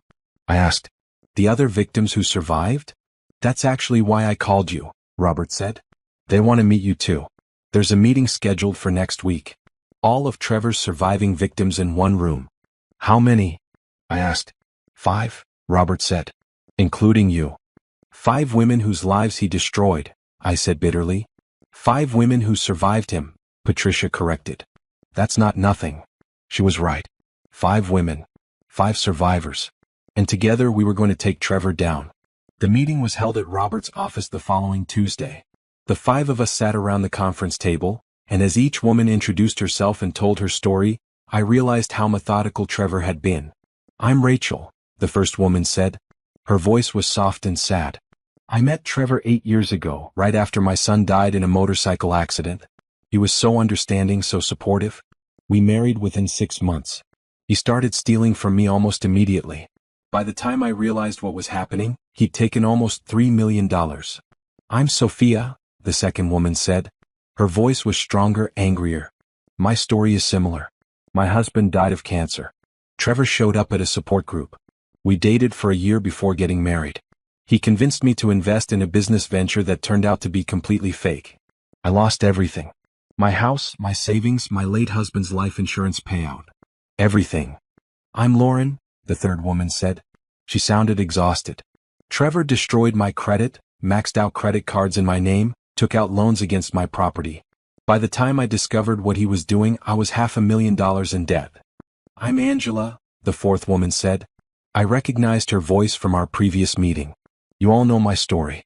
But I want to say something. Every one of us blamed ourselves. We thought we should have known better, should have seen the signs. But Trevor is a professional. This is what he does. We didn't fail. He's a criminal. My name is Naomi, I said when it was my turn. And I'm the one who's going to put him in prison. The women talked for hours. We shared stories, compared notes, cried together, raged together. We were all so different ages, different backgrounds, different circumstances. But Trevor had seen the same thing in all of us: vulnerability. "He's going to pay for all of it," Detective Mills said. "We're charging him with fraud, attempted fraud, identity theft, forgery, illegal administration of controlled substances, and we're investigating the homicide charges. Brooke is being charged as an accomplice." "What are they saying?" Rachel asked. "Trevor and Brooke?" "Trevor's claiming innocence," Detective Mills said. "Says Naomi was unstable and imagined everything. Says the other marriages ended amicably. Says he's being persecuted." "And Brooke?" I asked. "Brooke turned on him," Detective Mills said with satisfaction. "She's cooperating in exchange for a reduced sentence. She's giving us everything. Bank accounts, fake identities, previous victims we didn't know about, the whole operation." "So it's over?" Sophia asked. "He's actually going to prison?" "If the trial goes our way, yes," Robert said. "But we need all of you to testify. We need the jury to see the pattern of behavior." "I'll testify," I said immediately. "Me too," Angela said. One by one, all 5 of us agreed. We were done being victims.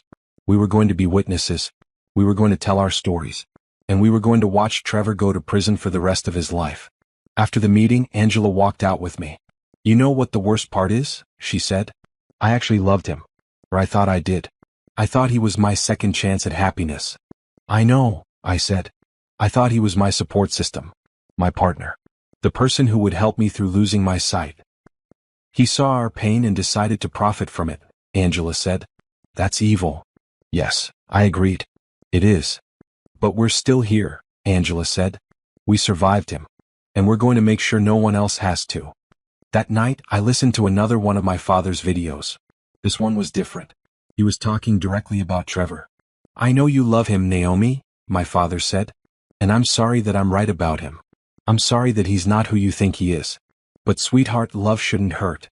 Love shouldn't make you small. Love shouldn't take away your independence.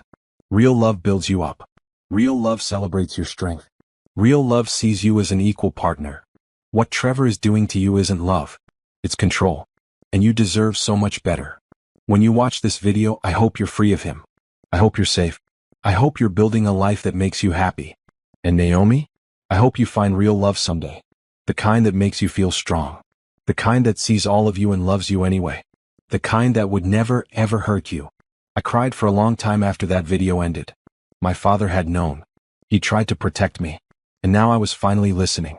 I was finally free. The day of the trial arrived with gray skies and cold wind. I wore a navy suit that Patricia had helped me choose, my hair pulled back in a simple style. I wanted to look professional, capable, strong. I wanted the jury to see a woman who was in control, not a victim. "You ready?" Robert asked as we walked into the courthouse. "Yes," I said. And I meant it. The courtroom filled slowly. I could hear people taking their seats, whispering to each other. Reporters in the back row. Victims and their families scattered throughout.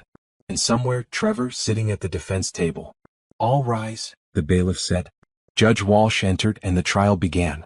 The prosecutor, a woman named Monica Chin, started with her opening statement. "I'd met her a week ago, sharp, brilliant, and furious about Trevor's crimes.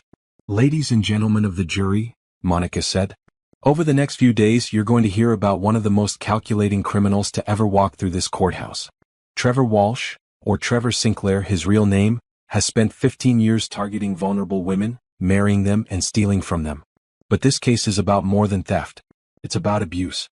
It's about attempted murder. It's about a man who saw other people's pain as an opportunity for profit." She laid out the evidence. The bank video. The medical records. The financial documents. The testimony from previous victims. It was overwhelming. Then Trevor's lawyer, Gerald Stone, gave his opening statement. "My client is not a criminal," Stone said. "He's a man who fell in love with a woman who was struggling with disability and mental illness. Yes, he made mistakes. Yes, the marriage ended badly. But that doesn't make him a criminal. Mrs. Harrison is a troubled woman who has created an elaborate conspiracy theory to avoid taking responsibility for her own instability." I gripped the armrest of my chair. Robert put his hand over mine. "Don't react," he whispered. "We expected this." The prosecution called their first witness, Carmen, the bank cashier. Carmen testified about that day at the bank. How Trevor had tried to rush me through signing the documents. How she'd read them aloud and discovered the fraud. How Trevor had become aggressive when caught. Did Mrs. Harrison seem mentally unstable to you? Monica asked. Not at all, Carmen said firmly. She seemed confused about what was happening, but once I explained the document, she was very clear-headed. She immediately refused to sign and asked for help. Stone cross-examined Carmen, trying to suggest that I'd been hysterical, irrational. But Carmen held firm. Mrs. Harrison was upset, yes, Carmen said. That's a normal reaction to discovering your husband is trying to steal your inheritance. Being upset doesn't mean being unstable. The next witness was Dr. Patel, who testified about the drugs found in my system.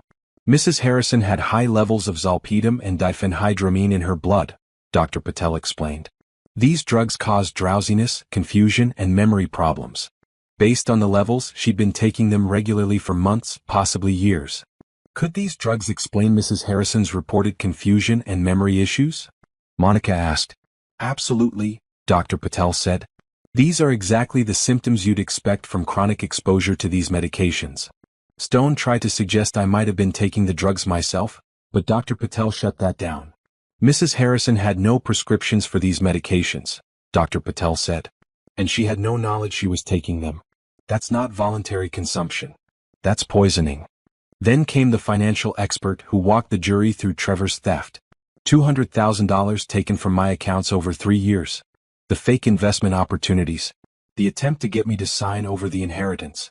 This wasn't impulsive, the expert testified. This was planned, methodical theft over an extended period. On the second day, Angela testified. She told the jury about Trevor's previous scam against her. How he'd created a fake business to steal her money. How he'd isolated her from her support system. He made me feel like I couldn't trust my own judgment, Angela said. Like I needed him to make decisions for me. It's only now, years later, that I can see how deliberately he was manipulating me. Stone tried to attack Angela's credibility, suggesting she was bitter about the failed marriage. But Angela was prepared. I'm not bitter, she said calmly. I'm angry. There's a difference. I'm angry that a criminal targeted me during the worst time of my life. I'm angry that he's done it to other women. And I'm angry that he's sitting in this courtroom pretending to be the victim. Rachel testified next, then Sophia, then Lauren. Each woman told her story. Each story followed the same pattern. Vulnerability, quick courtship, marriage, gradual control, theft. These women weren't stupid, Monica said in her questioning. They were grieving or disabled or going through major life transitions. Trevor Sinclair saw that vulnerability and exploited it systematically. On the third day, it was my turn to testify. Robert walked me to the witness stand. I placed my hand on the Bible, took the oath, and sat down. State your name for the record, Monica said. Naomi Harrison. Ms. Harrison, can you tell the jury about your disability? I'm blind, I said. I lost my sight 3 years ago in a car accident. And how did that accident happen? I took a deep breath. I was told that a truck ran a red light and hit our car. I was sitting in the passenger seat. My husband, Trevor Walsh, was driving. You were told? Monica asked. You don't remember the accident? I don't remember anything after leaving the restaurant that night, I said. I woke up in the hospital 3 days later, blind. What did Trevor tell you about the accident? That it wasn't his fault. That we were just in the wrong place at the wrong time. Do you still believe that? Monica asked. Stone stood up. Objection. Speculation. I'll rephrase, Monica said. Ms. Harrison, are you aware that your husband took out a $10 million life insurance policy on you 6 months before the accident? Gasps echoed through the courtroom. Yes, I said. I learned that recently. And are you aware that the truck that supposedly hit your car was never found? That the driver was never identified? That the truck was reported stolen and abandoned? Yes, I said, my voice stronger now.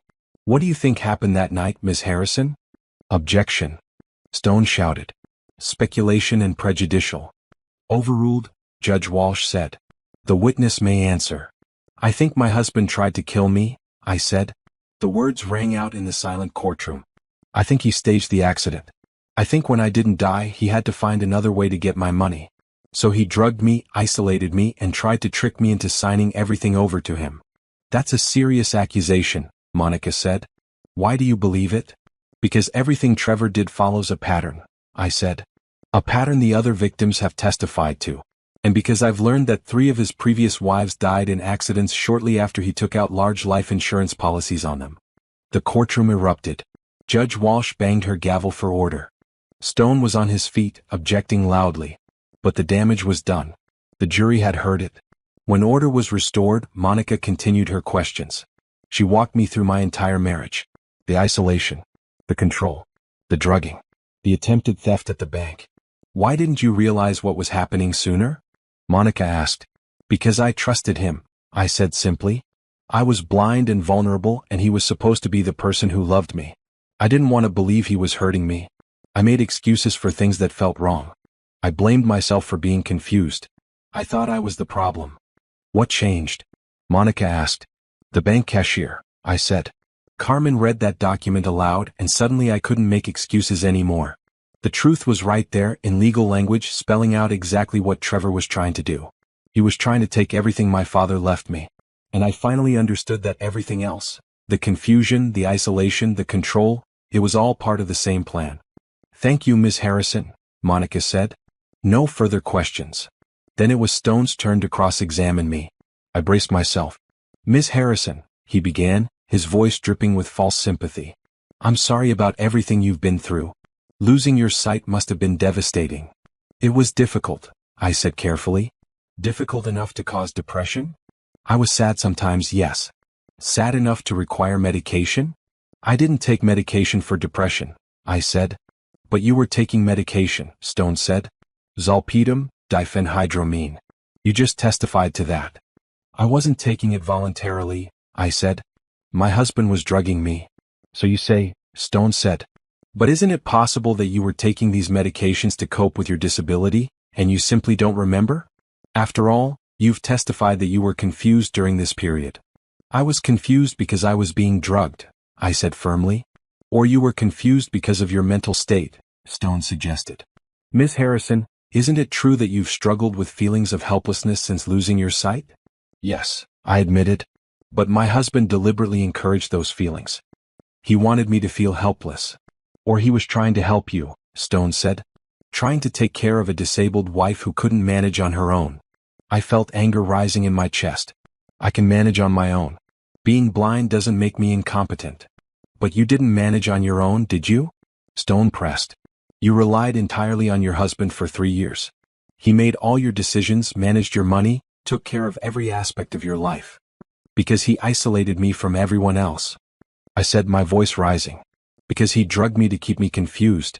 Because he deliberately made me dependent so he could control me.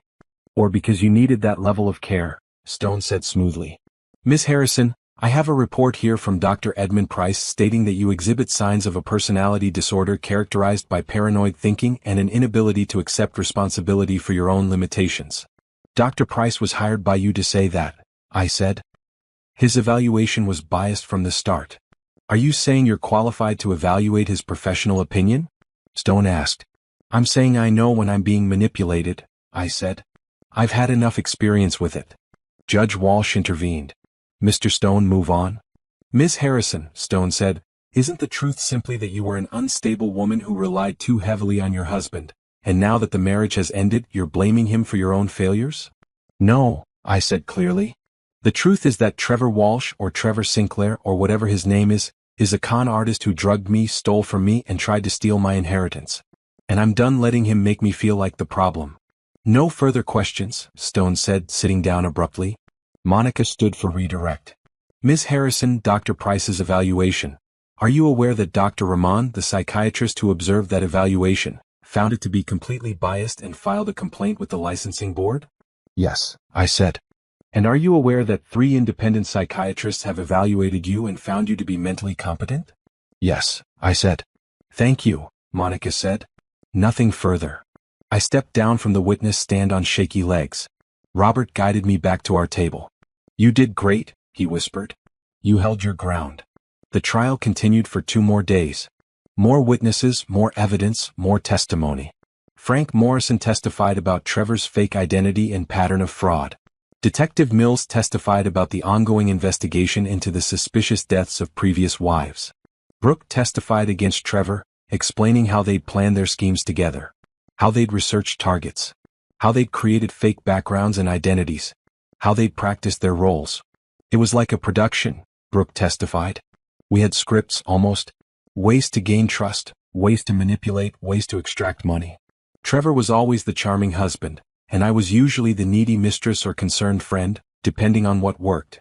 Why did you do it? Monica asked. Money, Brooke said simply. And because I thought Trevor was brilliant. I thought we'd never get caught. What changed? Monica asked. Naomi changed it, Brooke said, looking toward where I sat. She fought back. None of the others did that. They were too embarrassed or too broken. But Naomi went to the police. She pressed charges. She refused to be a victim. And I realized that if I didn't turn on Trevor, I was going to prison for the rest of my life. So you're testifying to save yourself, Monica said. Yes, Brooke admitted. But also because what we did was wrong. I can't take it back, but I can at least help make sure Trevor pays for it. Finally, the prosecution rested. Stone called his witnesses, character witnesses who testified that Trevor was a good man, neighbors who said he was a devoted husband. But Monica tore them apart on cross-examination. Did you know Mr. Walsh was married 5 times before? She asked each witness. Did you know he has multiple fake identities? Did you know he drugged his wife? None of them had known any of it. By the time Monica was done, even Trevor's character witnesses looked uncertain. Trevor didn't testify. Stone advised against it, knowing Monica would destroy him. Then came closing arguments. Monica was passionate and clear. This is not a he said she said case. This is not about a marriage gone wrong. This is about a predator who has spent 15 years targeting vulnerable women and stealing from them. The evidence is overwhelming. Bank records, medical tests, video footage, testimony from 5 different victims, all describing the same pattern of behavior. She walked the jury through everything one more time. The insurance policies, the suspicious accidents, the drugging, the attempted fraud. Trevor Sinclair saw Naomi Harrison's blindness and thought it made her an easy target, Monica said. He was wrong. Naomi Harrison is not easy. She's strong. She's smart. And she stopped him. Now it's your job to make sure he can never do this to anyone else. Stone's closing was predictable. He painted Trevor as a devoted husband whose disabled wife had turned on him. He questioned the reliability of the other victims, calling them bitter ex-wives with an axe to grind. There's no proof Trevor Sinclair did anything criminal, Stone argued. Failed marriages aren't crimes. Poor financial decisions aren't crimes. The prosecution wants you to believe my client is some kind of master criminal, but where's the proof? Where's the smoking gun? The bank video is your smoking gun, Monica said in her rebuttal. Trevor Walsh trying to steal $330 million from a woman he'd been drugging for months. That's your proof. Everything else is just context. The jury deliberated for 6 hours. 6 hours that felt like 6 years. I sat in Robert's office, unable to eat, unable to focus on anything. Finally his phone rang. They have a verdict, he said. Back in the courtroom, my heart pounded as the jury filed in. I couldn't see them, couldn't read their faces. I could only wait. Has the jury reached a verdict? Judge Walsh asked. We have, Your Honor, the foreman said. On the count of attempted fraud, how do you find? Guilty. On the count of illegal administration of controlled substances? Guilty. On the count of identity theft? Guilty. Count after count. Guilty. Guilty. Guilty. When it was over, Trevor had been convicted on 17 separate charges. He stood there, silent, as Judge Walsh scheduled sentencing for 2 weeks later. I sat in my chair, Patricia's hand in mine, and felt something break open inside me. Relief. Pure, overwhelming relief. We won, I whispered. You won, Robert corrected. You did this. Outside the courthouse, reporters swarmed us again. But this time I was ready. I want to thank the jury for seeing the truth, I said. I want to thank the other survivors for having the courage to testify. And I want to say this to anyone out there who's being abused. You are not helpless. You are not alone. And you can fight back. The reporters shouted questions, but Robert guided me away. Angela was waiting by the car. We did it, she said, hugging me. We actually did it. Yes, I said, hugging her back. We did.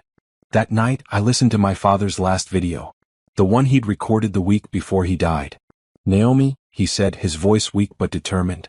If you're watching this, then I'm gone. And I want you to know that everything I did to protect you. The trust, the security measures, the investigation into Trevor, All of it was to keep you safe. I'm sorry I won't be there to see you triumph over whatever Trevor tried to do. But I know you will triumph. Because you're my daughter. Because you're strong. Because you don't give up. I love you, baby girl. I'm proud of you. And I hope you're happy. That's all I ever wanted. For you to be happy and free. The video ended. I sat there crying, wishing my father could have seen today. Wishing he could know that I'd won. But somehow I thought maybe he did know. The sentencing hearing 2 weeks later was packed. All 5 surviving victims attended, along with family members of the 3 women who had died. The energy in the courtroom was different this time, expectant, almost celebratory. Judge Walsh entered and we all stood. Mr. Sinclair, she began, looking directly at Trevor. I've reviewed the evidence in this case extensively. I've read the victim impact statements. I've considered the sentencing guidelines. And I've spent considerable time thinking about what justice looks like in a case like this. She paused, letting the silence build. You are a predator, she continued. You targeted vulnerable women at the worst moments of their lives. You exploited their grief, their disabilities, their trust. You drugged at least one of them. You stole from all of them. And based on the evidence presented, you may have murdered 3 of them. Trevor's lawyer started to object, but Judge Walsh held up her hand. I said may have, Mr. Stone. Those investigations are ongoing. But this court is prepared to sentence Mr. Sinclair on the charges of which he has been convicted. On the count of attempted fraud, 10 years. On the count of illegal administration of controlled substances, 15 years. On the count of identity theft, 5 years. She went through each count, adding years for each conviction. When she finished, the total was staggering. 65 years in federal prison, Judge Walsh said. To be served consecutively, not concurrently. Mr. Sinclair, you will be 103 years old when you're eligible for parole. Which means you will die in prison. I heard someone gasp. Then someone started clapping. Then more people joined in until the entire courtroom was applauding. Judge Walsh banged her gavel, but she was smiling slightly. Order in the court. Mr. Sinclair, do you have anything to say before I make this sentence final? Trevor stood. His voice, when he spoke, was nothing like the charming man I'd married. This is wrong, he said. I'm innocent. These women are liars. This whole trial was a setup. That's enough, Judge Walsh said. Sentence is final. Bailiff, remove the defendant. I heard Trevor being led away, still protesting his innocence. But his voice faded and then he was gone. Miss Harrison, Judge Walsh said. Would you like to make a statement? I stood up, Robert steadying me. Yes, Your Honor, I said. I want to thank the court for taking this case seriously. I want to thank the jury for seeing through the lies. And I want to say something to other survivors of fraud and abuse. I turned toward where I knew the gallery was, toward the cameras I couldn't see. I thought being blind made me weak, I said. I thought it made me a victim. But I was wrong. Disability doesn't make you weak. Abuse makes you feel weak. And when you're ready to fight back, when you're ready to tell the truth, you'll find strength you didn't know you had. Trevor Sinclair tried to destroy me. Instead, he freed me. Because fighting him taught me that I'm capable of anything. And I hope my story helps someone else realize the same thing. The applause started again. This time, Judge Walsh let it continue for a moment before adjourning court.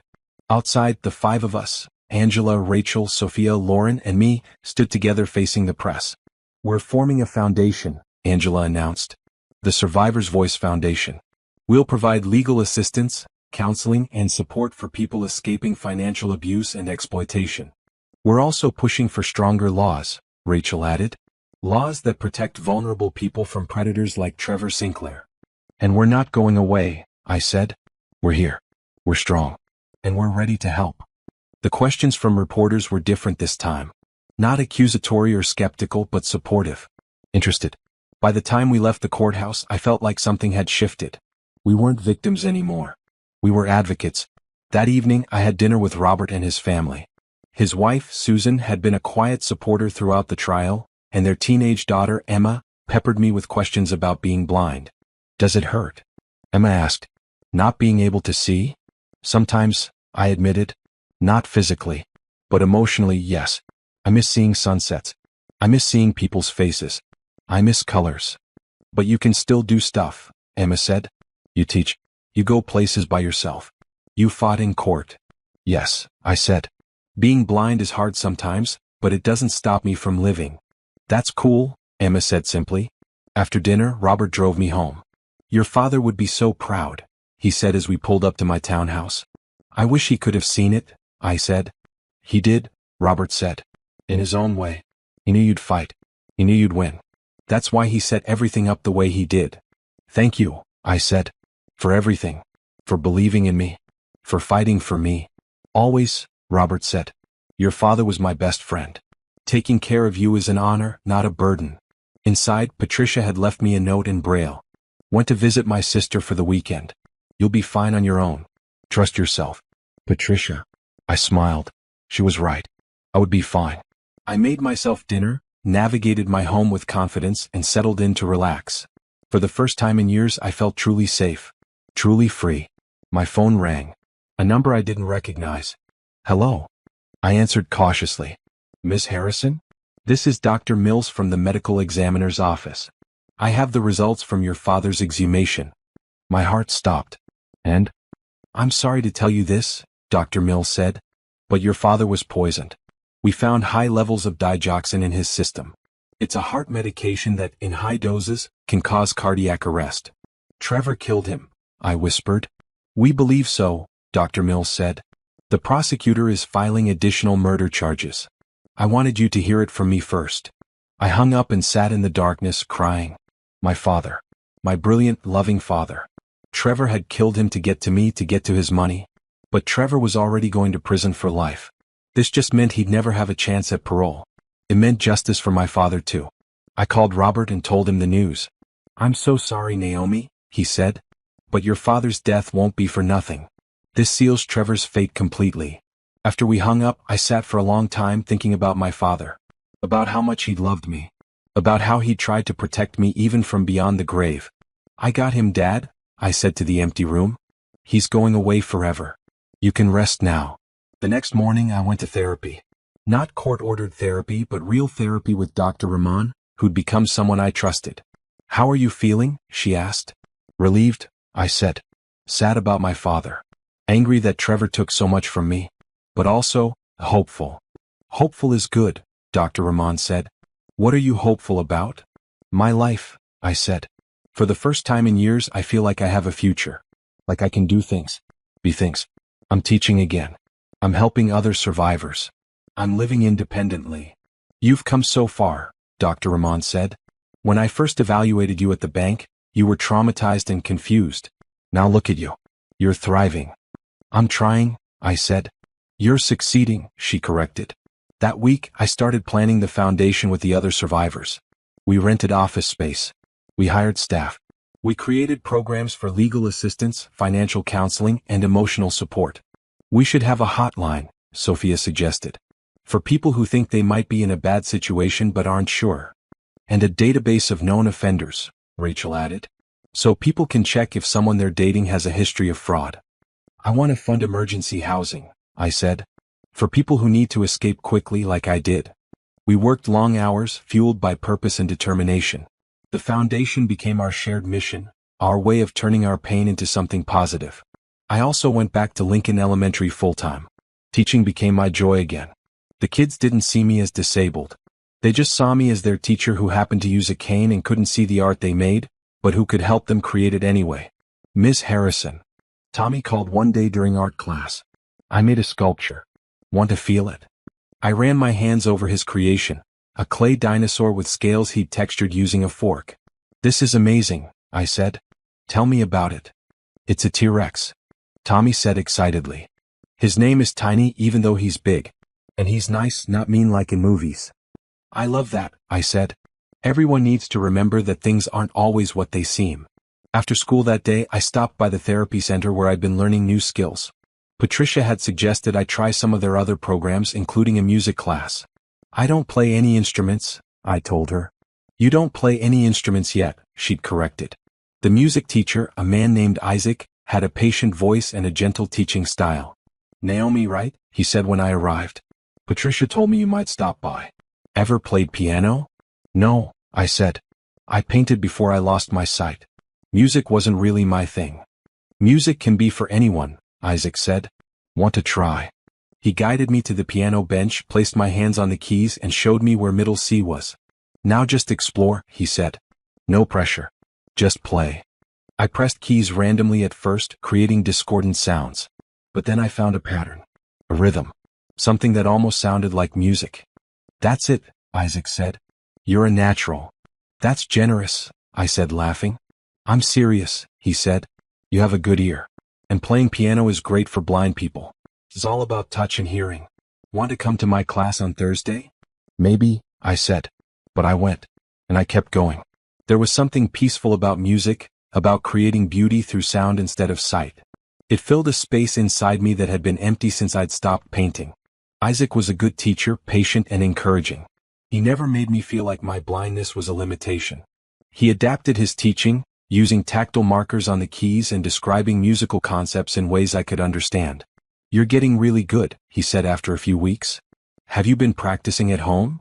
I bought a keyboard, I admitted. It helps me relax. Music does that, Isaac said. It's therapy in its own way. We started talking after class. He told me about his own life. He'd been a professional pianist until an injury to his hand ended his concert career. Now he taught and found joy in helping others discover music. Do you miss performing? I asked. Sometimes, he said. But teaching has its own rewards. Watching someone discover they can create something beautiful, that's pretty special too. I know what you mean, I said. Teaching kids is like that. You help them see, no pun intended, what they're capable of. He laughed. How long have you been blind, if you don't mind me asking? 3 years, I said. Car accident. I'm sorry, he said. That must have been hard. It was, I said. But in some ways, it led me to where I am now. Which is better than where I was. That's a healthy perspective, Isaac said. We became friends. He didn't treat me like I was fragile or broken. He didn't offer to do things for me that I could do myself. He just treated me like a normal person, which was all I wanted. One evening after class he asked if I wanted to get coffee. Like, coffee? I asked. Or, let's grab coffee casual? He laughed. Either. Both. I enjoy talking to you and coffee seemed like a good excuse to do more of it. Okay, I said. Coffee sounds good. We went to a cafe near the center. Talked for 2 hours about music, art, teaching, life. It was easy. Natural. He made me laugh, really laugh for the first time in forever. Can I ask you something? Isaac said. Sure. The news stories about your trial, he said carefully. That was you, right? The inheritance case. Yes, I said, tensing slightly. I'm sorry you went through that, he said. But what you did, standing up like that, fighting back, that was brave. I didn't have a choice, I said. You did, Isaac said. You could have given up. A lot of people would have. But you fought. That says something about who you are. It says I'm stubborn, I said. It says you're strong, he corrected. When he walked me home that night, I felt something I hadn't felt in years. Hope. Not just hope for justice or freedom, but hope for something more. Hope for connection. Maybe even hope for love. But I wasn't ready to rush into anything. I'd learned that lesson the hard way. Thank you for the coffee, I said at my door. Thank you for the company, Isaac said. See you Thursday? Yes, I said. See you Thursday. 1 year later, I stood at my father's grave with flowers in my hand. The sun was out. I could feel its warmth on my face even if I couldn't see its light. Hi, Dad, I said softly. I wanted to give you an update. I knelt down, placing the flowers by the headstone. Patricia had described it to me, simple black granite with gold lettering, dignified and strong like my father had been.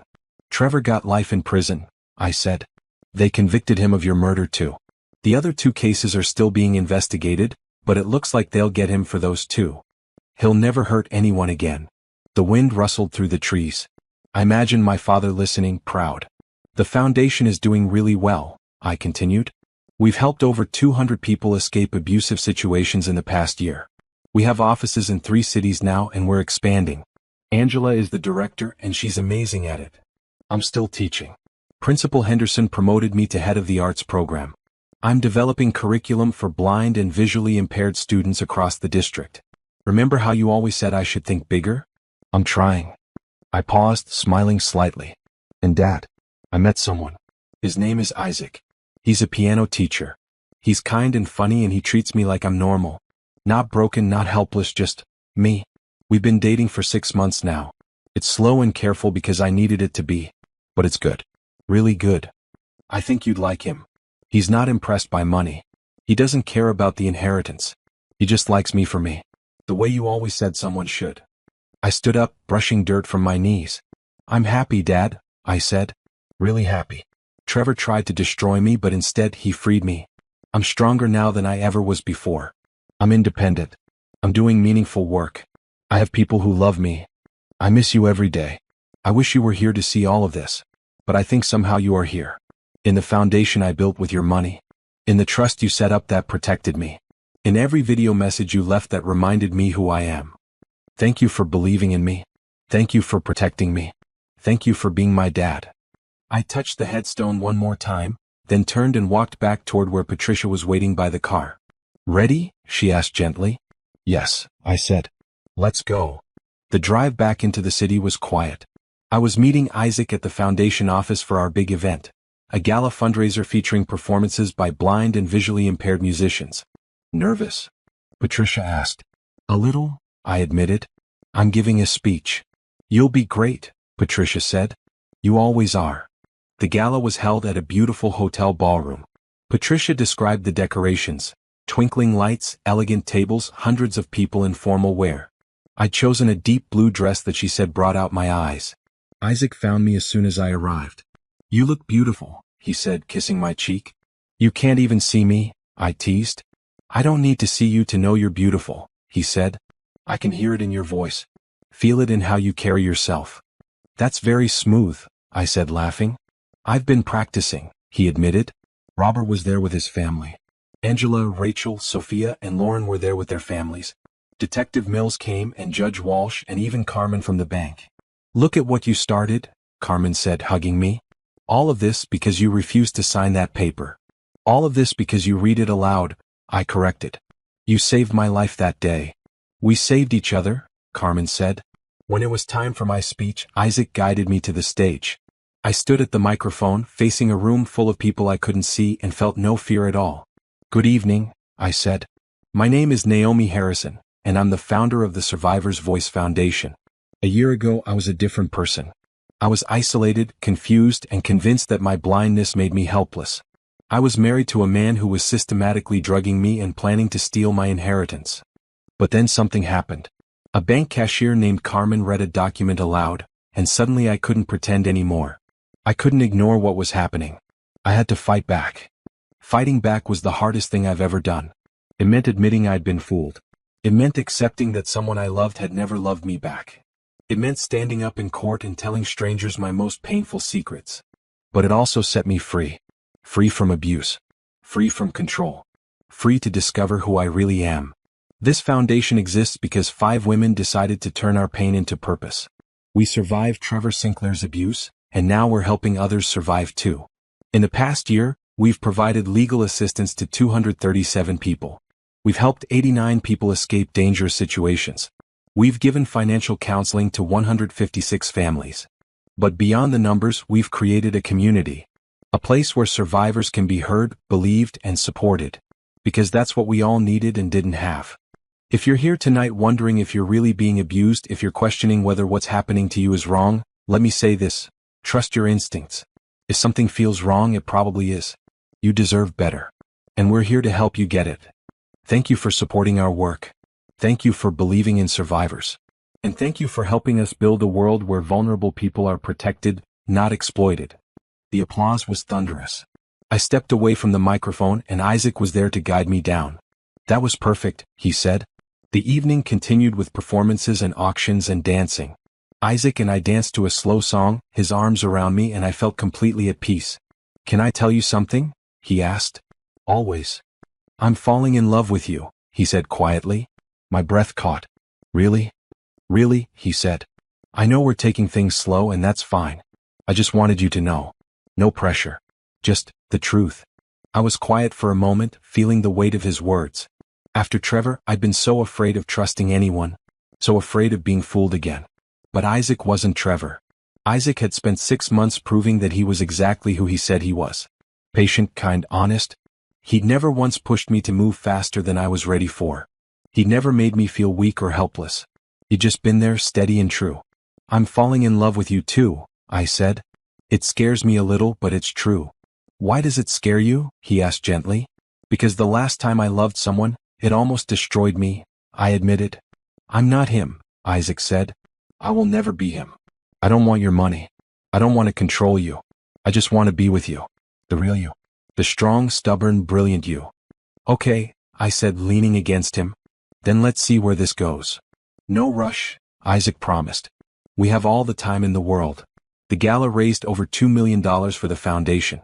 As the evening wound down, I stood with Angela, both of us exhausted but happy. We did it, she said. We actually built something good out of something terrible. We did, I agreed. And we're not done yet. No, Angela said. We're just getting started. Over the next few months, life settled into a beautiful rhythm. I taught during the day, worked with the foundation in the evenings, and spent weekends with Isaac. He introduced me to his friends and family, who welcomed me warmly. I introduced him to Robert and Patricia and the other survivors. He's good for you, Patricia observed one day.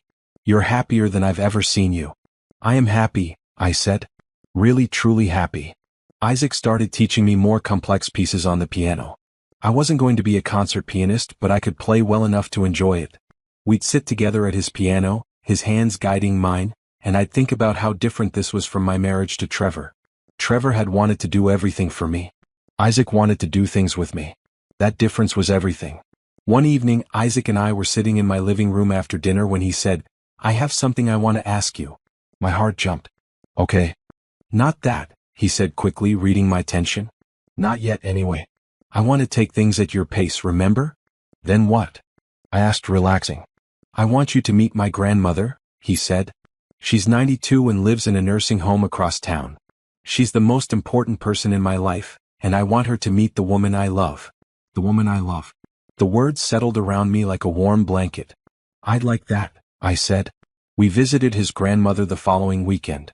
She was sharp and witty, asking me direct questions about my disability and my relationship with Isaac. You're blind? She said. That's tough. Yes, I agreed. But I manage. I'm sure you do, she said. My Isaac doesn't tolerate helpless people. You must be strong. I try to be, I said. Good, she said. He needs someone strong. Someone who won't let him hide in his music studio and avoid the world. Someone who challenges him. Grandma, Isaac protested, but he was laughing. I like you, his grandmother said to me. You can keep him. Isaac and I spent the summer traveling. He described the sights while I focused on the sounds and smells and textures of new places. We went to the beach, where I felt sand between my toes and listened to waves crash. We went to the mountains, where the air was thin and clean and everything echoed. What do you miss most about seeing? Isaac asked one night. Sunsets, I said immediately. And faces. I wish I could see your face. What do you think I look like? He asked, curious. I reached up and touched his face, tracing his features with my fingers. I think you have kind eyes. And a smile that lights up your whole face. And probably dimples. 2 out of 3, he said. No dimples. But kind eyes and a nice smile, I'm told. That's enough, I said. I don't need perfect. I just need honest. Then you've got me, he said. In the fall, Brooke's sentencing hearing was held.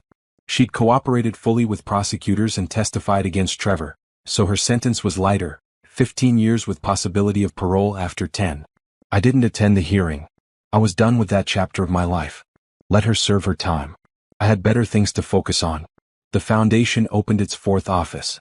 The Survivors' Voice Foundation was becoming nationally recognized, featured in major news outlets and supported by celebrities and politicians. We were making a real difference. And I was living proof that you could survive the worst and still build something beautiful. Winter came, and with it, the first anniversary of Trevor's sentencing. Isaac suggested we do something special to mark the occasion. Like what? I asked. Like celebrate, he said. Celebrate that you're free. That you're thriving. That you won. So we threw a party. Not a fundraiser or a charity event, just a celebration with friends and family. Robert and his family came. Patricia came. The other survivors came with their families. My former students from Lincoln Elementary even made me a banner that said, Ms. Harrison is the best. We ate, we talked, we laughed. Isaac played piano, and I joined him for a duet we'd been practicing. It wasn't perfect, but it was ours, and that made it beautiful. As the evening wound down, Isaac pulled me aside. Can we talk? He asked. Of course. He led me out to the balcony, where the cold air felt crisp and clean. "Naomi," he began, and I heard the nervousness in his voice. "I know I said I wasn't going to ask yet. I know we're taking things slow. But," I prompted. "But I love you," he said simply. "I love you more than I've ever loved anyone. And I don't want to wait any more to ask if you might someday want to marry me." "Someday?" I repeated. "Someday," he confirmed. "Not now unless you want it to be now. But someday. When you're ready. If you're ever ready. I just need to know if it's a possibility." I thought about Trevor. How quickly we'd moved. How he'd swept me off my feet with grand gestures and empty promises. Isaac was different. He'd spent over a year proving he was different. Proving he loved me for me. Proving he was patient and kind and honest. "Yes," I said. "Someday, yes. I want to marry you someday." I heard his breath catch. "Really? Really?" I said. "But not yet. I need more time. I need to be sure." "Take all the time you need," Isaac said, pulling me into a hug. "I'm not going anywhere." We stood there on the balcony holding each other, and I felt something I'd thought I'd never feel again after Trevor. Home. That spring, I testified before Congress about financial abuse and the need for better protections for vulnerable people. I spoke alongside Angela and the other survivors, and our testimony led to new legislation being proposed. "You're changing the world," Isaac said when I got home from Washington. "I'm trying to make it safer," I corrected. "There's a difference." "Still counts as changing it," he said. The foundation continued to grow. We hired more staff, opened more offices, helped more people. Every person we helped felt like a victory over Trevor. Every life we saved felt like justice. And I kept teaching. Kept learning new skills. Kept proving to myself and the world that blindness didn't define me. On the second anniversary of Trevor's sentencing, Isaac and I went back to my father's grave. "Hi, Dad," I said. "I brought someone I want you to meet. This is Isaac. He's important to me." Isaac stood quietly beside me while I talked to my father. Told him about the foundation's successes. About the new laws being passed. About how I was finally, truly happy. "I think I'm ready to move forward," I told my father. "Really move forward. Not just survive but live. I hope you're proud." The wind rustled through the trees again, and I chose to believe it was my father's way of saying yes. That evening, Isaac and I sat on my couch, my head on his shoulder. "Can I ask you something?" I said. "Anything. Remember how you asked me about someday?" I said. "Yes," he said carefully. "I think I'm ready for someday to be soon," I said. "Not today. But soon. Maybe this summer?" He was quiet for a moment. Then, "Are you sure?" "I'm sure," I said. "I love you. I trust you. And I'm ready to build a life with you." "Then yes," he said, his voice thick with emotion. "Yes to this summer. Yes to building a life together. Yes to everything." We got married on a Saturday in June, surrounded by everyone who mattered.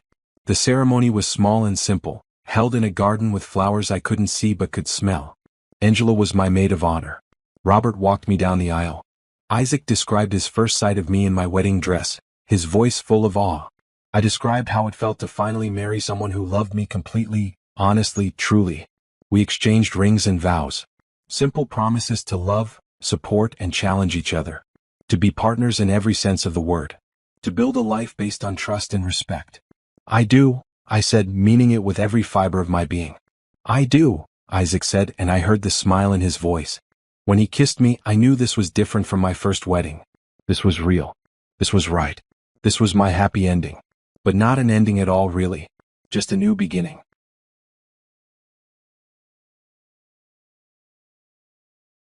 3 years after Trevor's conviction, I stood in front of a packed auditorium at a conference for domestic violence survivors.